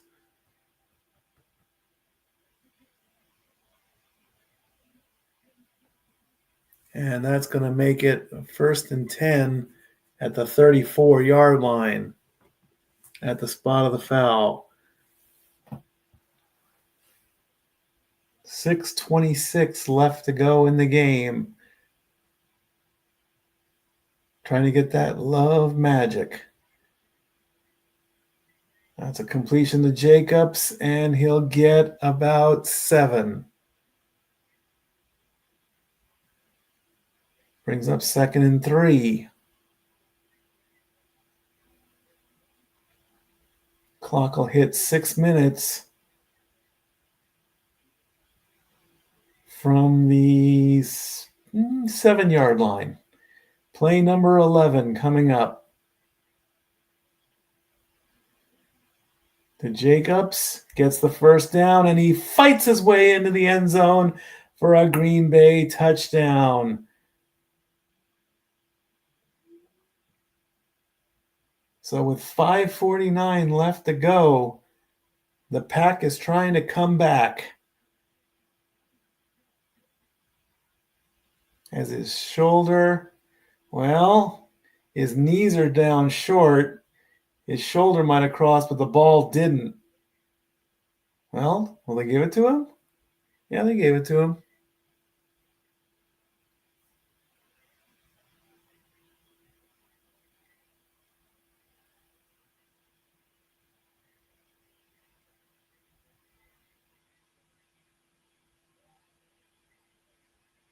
Kick is up, and it is good. So with 5:49 to go in the game,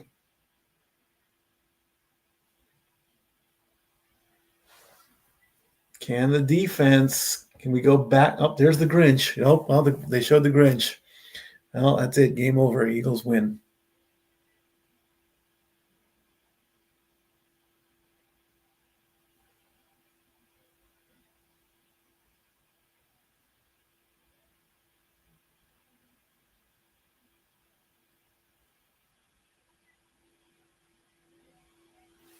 Pizza Hut with a Christmas commercial before Thanksgiving.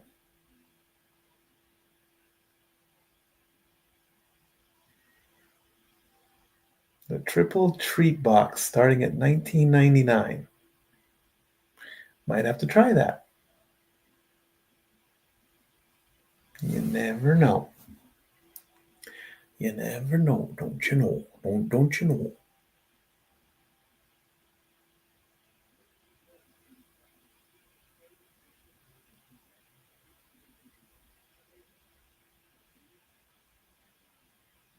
Temperature. Temperature.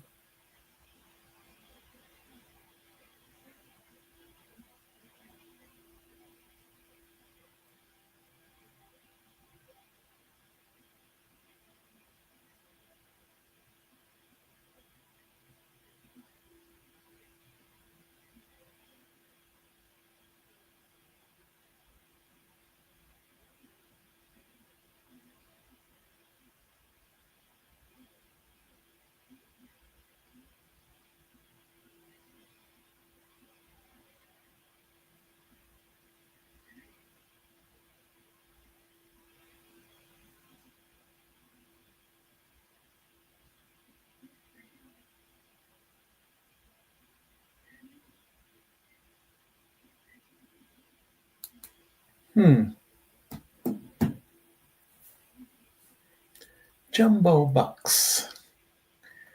Oh, to scratch a jumbo buck and win.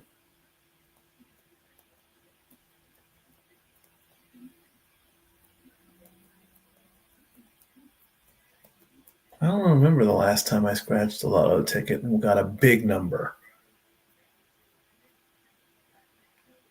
Seahawks, Eagles, Pack, and Bucks are your division leaders. In the NFC, the Rams, the Lions, and the Bears are the wild cards right now. That's going to be a thing. From the 2 up to the 20 to the 25 and to about the 27, 28-yard line. Game recap? There's not much of a game recap. The first half was boring. The second half has picked up a little bit.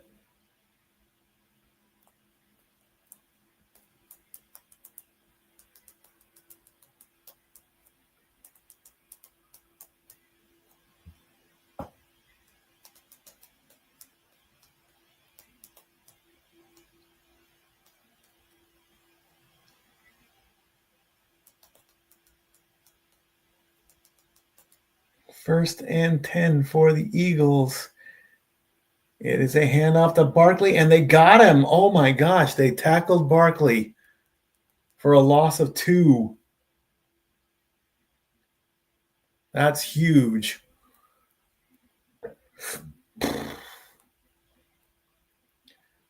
Oh, wow, that just opened right up for Williams on defense. It's like they parted, and he got him, surprisingly. That's right, let's go. 2nd and 12, 26-yard line.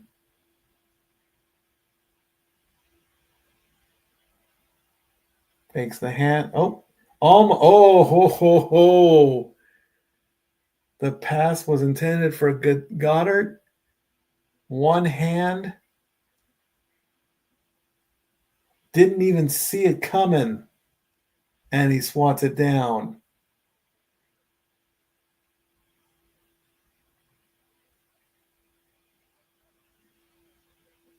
Less than 5 minutes to go. It's 3rd and 12.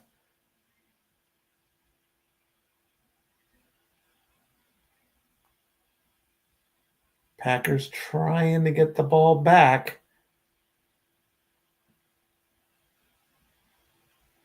Hurts. Throws. Completion. 16 yards to Smith as he gets pushed out of bounds, which will stop the clock at 4:52.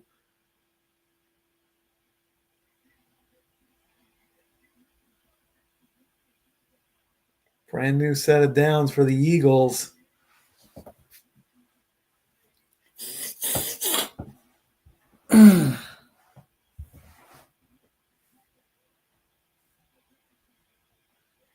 Four receptions, 69 yards for Devonta Smith. 1st and 10. Handoff. Barkley gets 3. Clock will run down to about 4:20 or so. Who's buzzing me now? Yes, we know it's cold. Bundle up tonight. That's why I'm in my sweats. Packers season 2 losses when allowing 16 points or fewer. 2nd and 7 coming up from just before the 45-yard line. Hurts hands it off to Barkley. Barkley is short of the first down. He gets 5 with 4 minutes to go. That's going to make it 3rd and 2. Ouch. Ran into his foot. Looked like a trip almost. Leg to leg.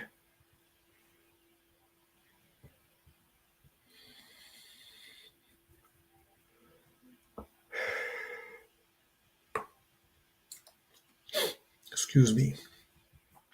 Clock down to 3:25. 3 seconds on the play clock. Eagles are going to burn a timeout. Interesting play.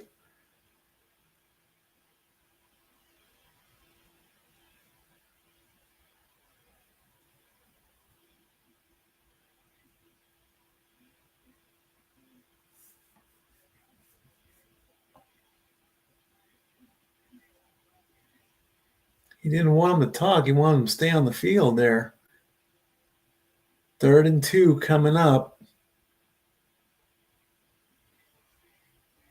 Now they can put 2 seconds back on the clock. 3:23.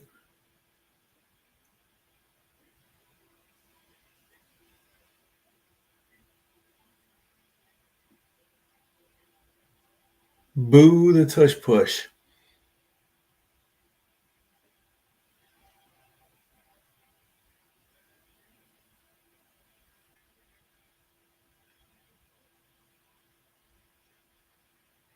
Third and 2.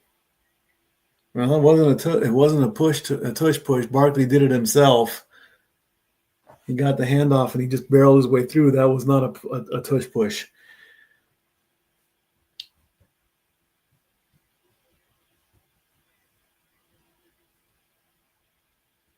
And the clock hits 3 minutes. The play clock's at 25. So if they stretch things out, that's going to take it down to 2:35.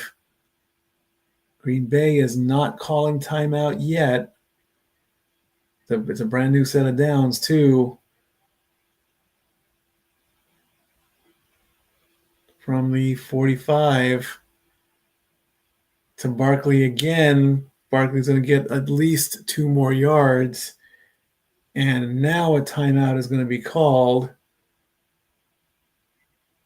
And Green Bay is going to use it? Yes, Green Bay uses their first timeout at 2:33. It is 2nd and 8.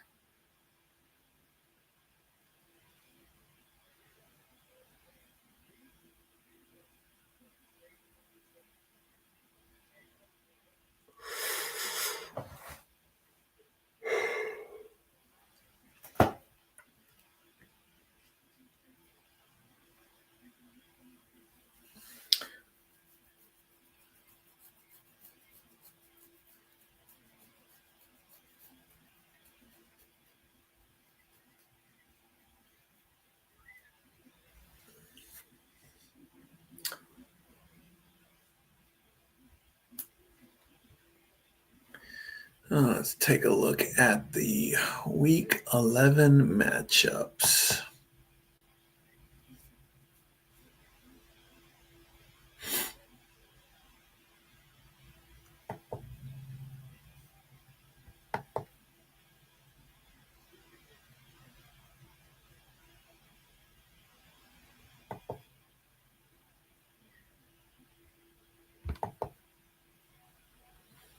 Everything starts with the Jets playing the Patriots.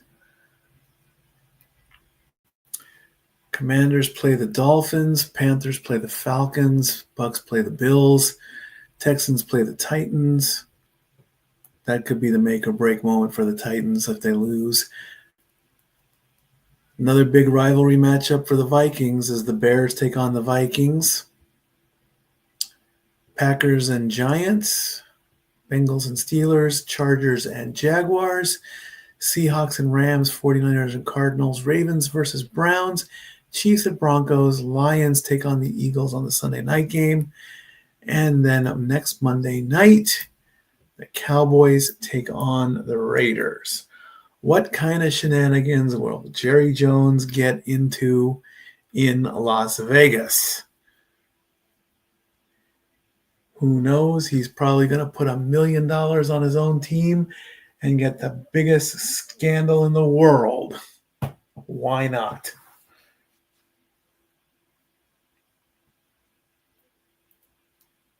There's Parsons with some veterans. All right, 2nd and 8 after the timeout. Fake handoff, look out. Hurts in trouble. He gets rid of it, though. That's going to bring up 3rd down. The ball with the incompletion that stops the clock at 2:29.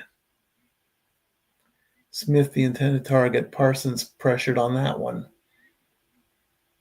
Parsons got through and almost put a hurting on Hurts.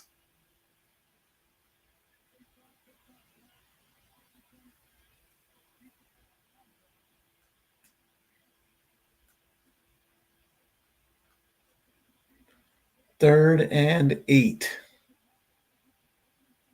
A conversion can maybe seal it for the Eagles. Hurts will throw and incomplete. No flag. Smith, the intended target again. That ball was so high, nobody could touch it. 2:25 to go, and it looks like the Eagles are going to punt away. The ball is just too high.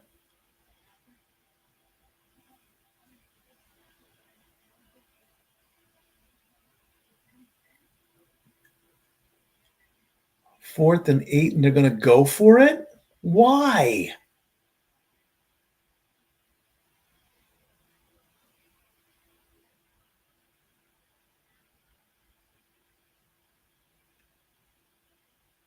Delay of game.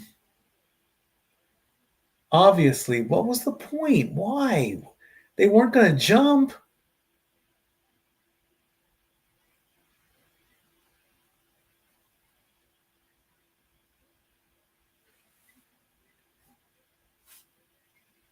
Why would you do that? I have no idea.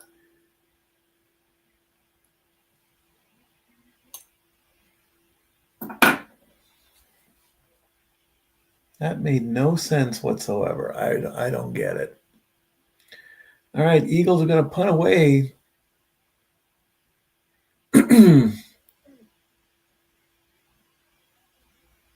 There's the punt. It's going left. It's going to be a fair catch right at the 10-yard line. So the Packers are going to get a play before the 2-minute warning from their own 10-yard line.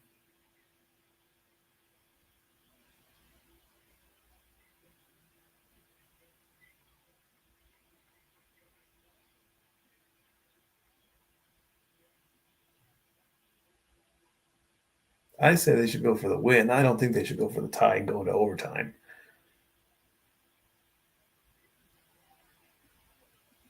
The Pack has already gone in through a tie situation. They don't need another one. 2:18 to go to maybe get into field goal range or go for the win.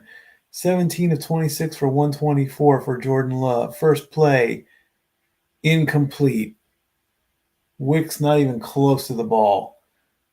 It's going to make the clock go down to 2:15.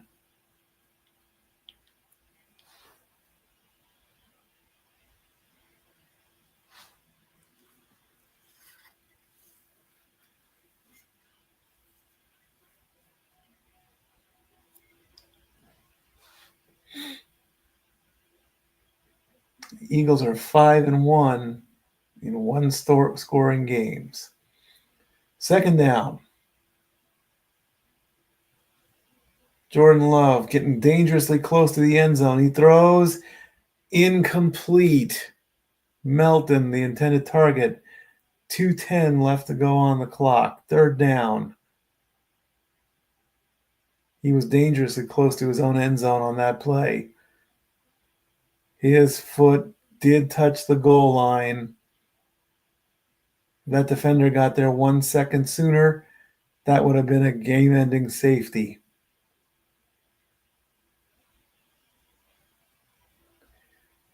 Four for 11 on third down for the Pack.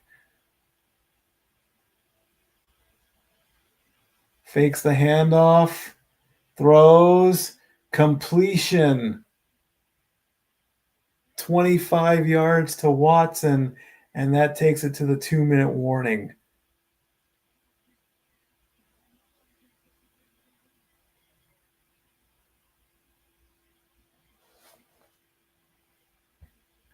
We're going to get a quick final commercial break in here.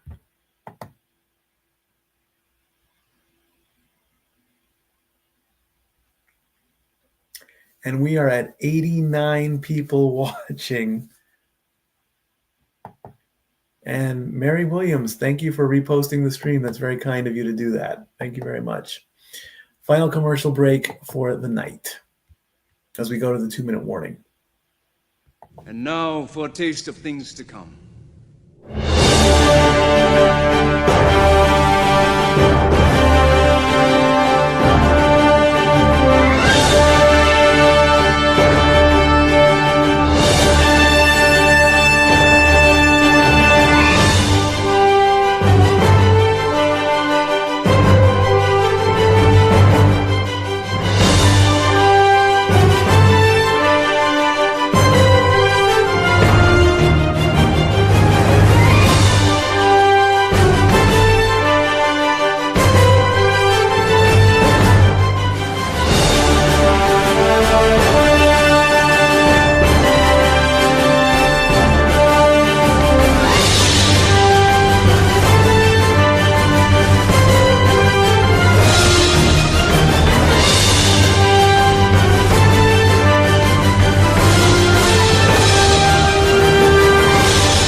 $91. I did see it go up to 91 before during the commercials, so I do appreciate all of my viewers. Thank you so much for watching. That means a lot to me. It really, really does. I'm very, very impressed and very, very happy.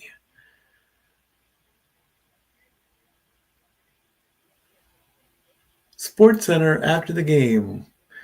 Well, you might be waiting a little bit there, Mr. Scott Van Pelt, just because if the Packers can pull this off, the game might take a little bit longer. You never know.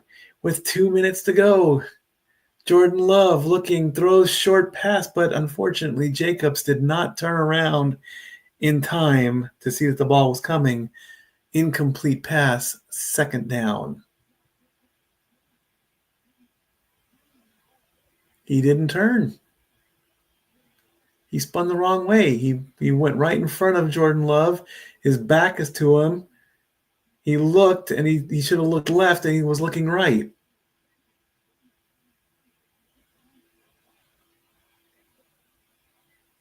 Second and 10 with 1:56 to go.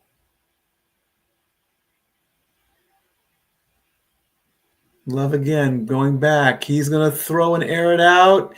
Incomplete, right through the hands of Wicks. 1:51 to go.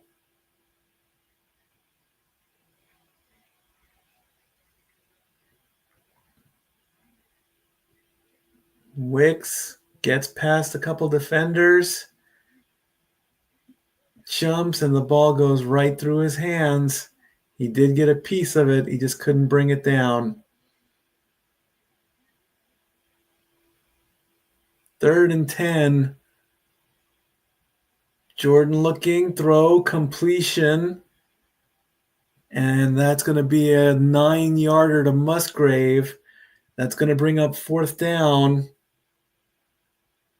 And they are going to go for it to try to keep the drive alive. They're trying to get the Eagles to jump. Flag on the play. They might have gotten the false start, or perhaps.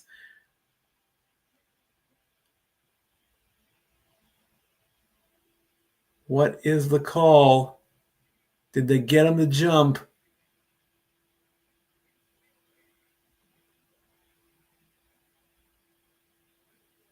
Illegal formation. Green Bay.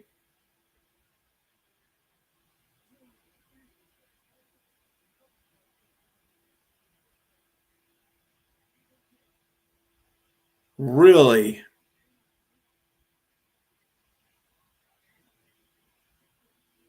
And there was also a fumble and a recovery. Let's take a look here.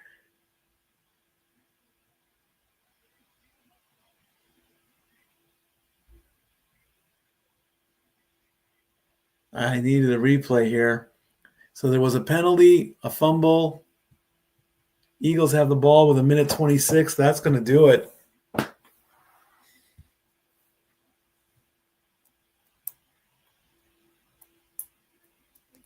That's going to pretty much do it. I don't even see why ESPN's going to commercial.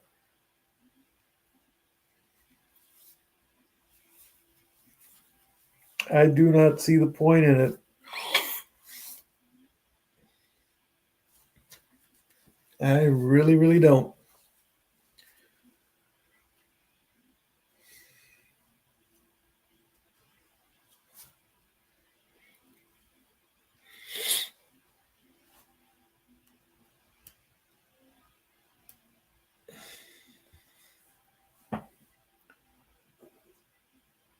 I need to see that replay.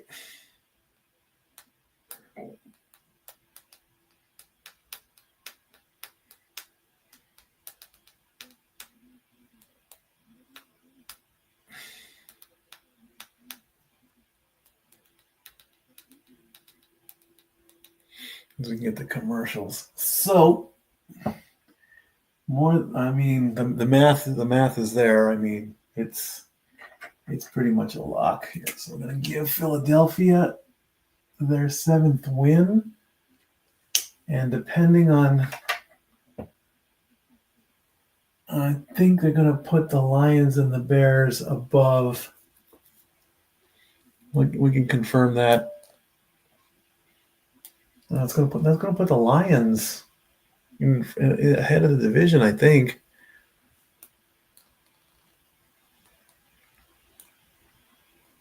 So we look forward to next week as the Cowboys play the Raiders in Las Vegas at Allegiant Stadium. And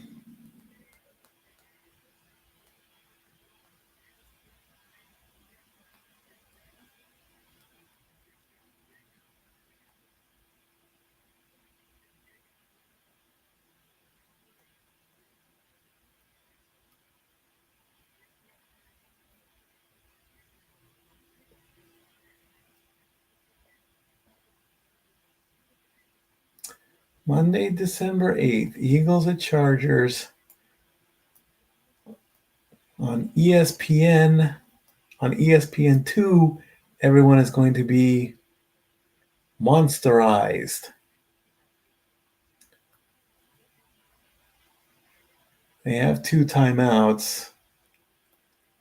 Hurts is going to hand off to Barkley. There's the tackle. So the Eagles are probably going to use a timeout here. Nope, the Packers are going to do that one. So that's a timeout there. I'm going to put another second back on the clock.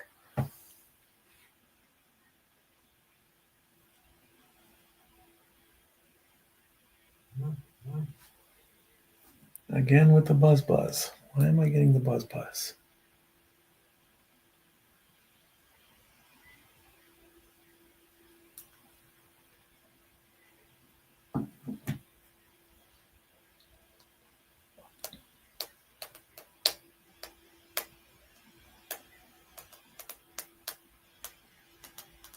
We're going to take a look at some replays. 2nd and 8 with 1:22.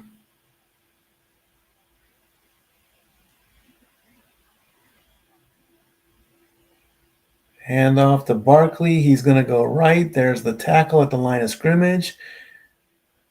Green Bay is going to call timeout again with 1:17.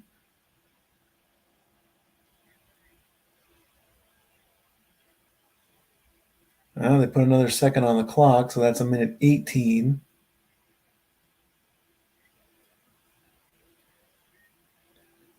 Third and 7, so they convert. It's over. They get a quick tackle.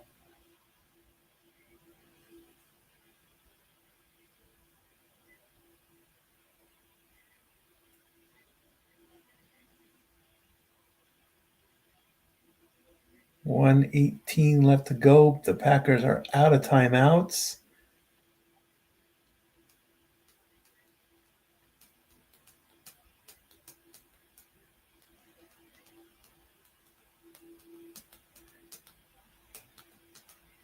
All they got to do is get to the 29-yard line, and that's the game. Handoff. Barkley goes right. That's a tackle. That is 4th down. They are going to run down the clock. There'll be 32 seconds left after the play clock runs down.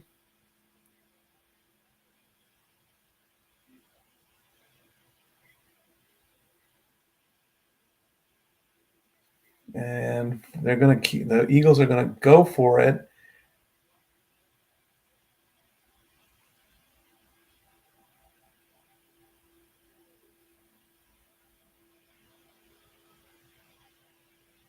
And finally, the Eagles will use a timeout with 33 seconds left.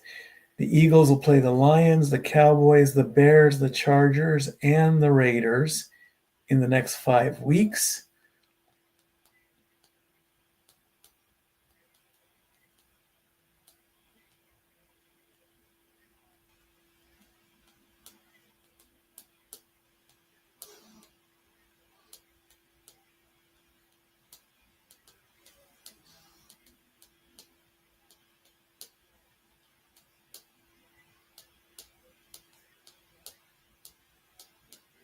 And they're going to run the ball again. All they got to do is get to the 29-yard line, and that'll be the game.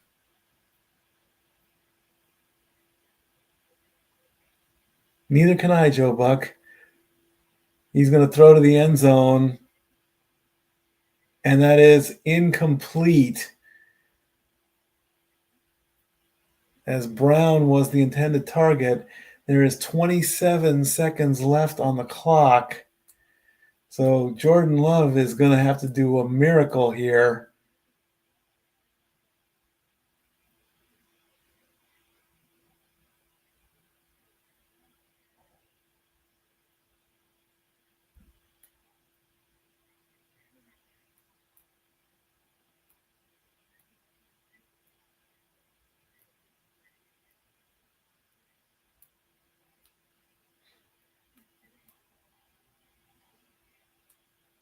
Brandon McManus' longest field goal is 61 yards. They're on their own 35. Love is going to try and get some yardage. He's going to air it out. He's got someone, and it's incomplete, and no flag on the play. 20 seconds left to go in the game. Watson, the intended target.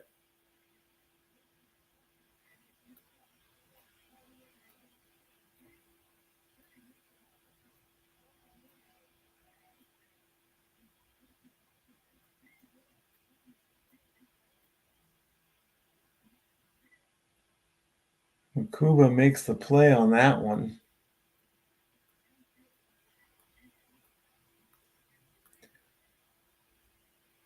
Love again, trying to get some yardage. He's going to air it out every chance he gets. That is a completion. The ball is, they have to hurry. 10 seconds left. They did get the first down. They got to get it set. And a spike. And he did get 19 yards, but there's only 5 seconds left. So McManus is going to come on the field, and he is going to try and break his own record. They basically have no choice but to go for it.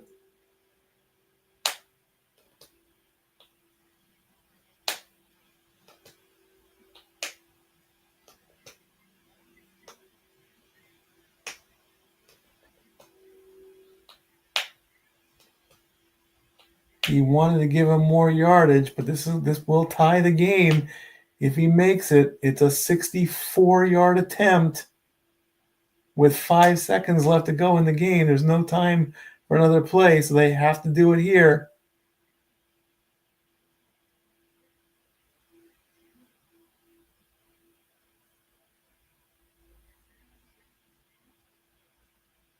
Philadelphia is using their last timeout. Why?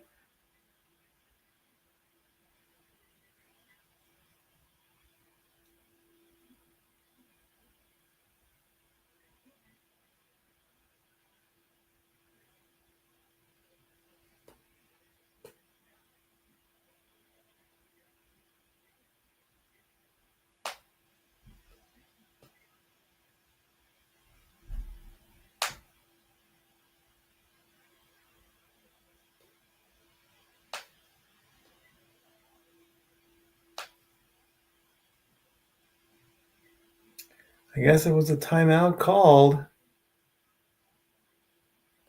And they're not going for the field goal. They're going to go for the win with a touchdown. Incomplete. I don't know what are they doing? I guess he wanted to give him a few extra yards. It just didn't work.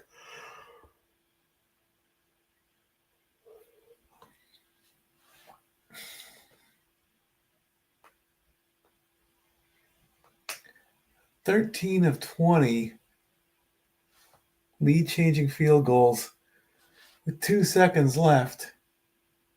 64-yarder. Kick is up, and it got blocked. And that's it. It's over. It's done. He booted that. He either booted it wide left, or it got blocked. But it was no good. So I don't know what happened on that last play, but wow. Eagles have now beaten the Packers 4 times in a row, including the playoffs. So your final score, Eagles 10, Packers 7. What happened on the last kick? Oh, extreme wide left. I mean, he had no height. So Saquon's not happy about that. Well, and that's going to do it, folks.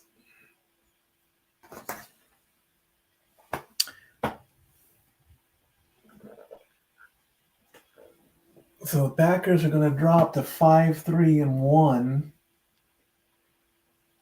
And we may have to at least wait until the official update. But I think that's going to put them below. If not, I'll do it real quick.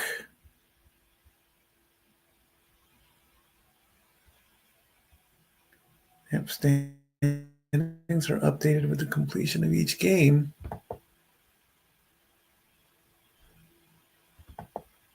So I'm just waiting for the update.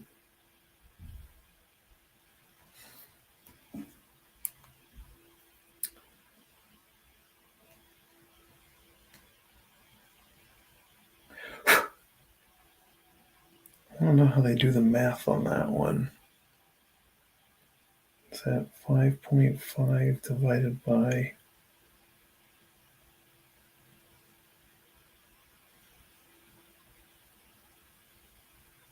5.5 divided by 9? No. 6 divided by 9 is that. 5.5 divided by 8? Yep.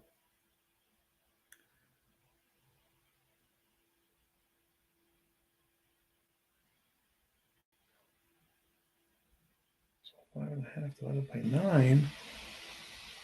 Yep, that's going to move them down. Officially, that's going to move them down.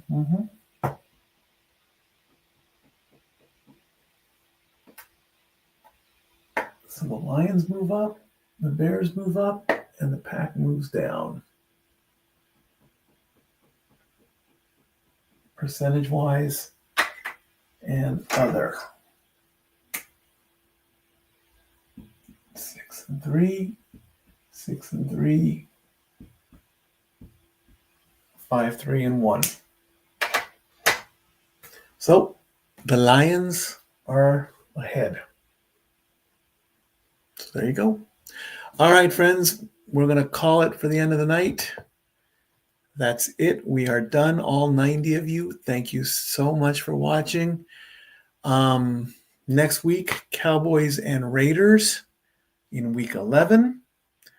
Follow me on Twitter at LBStatKid1977.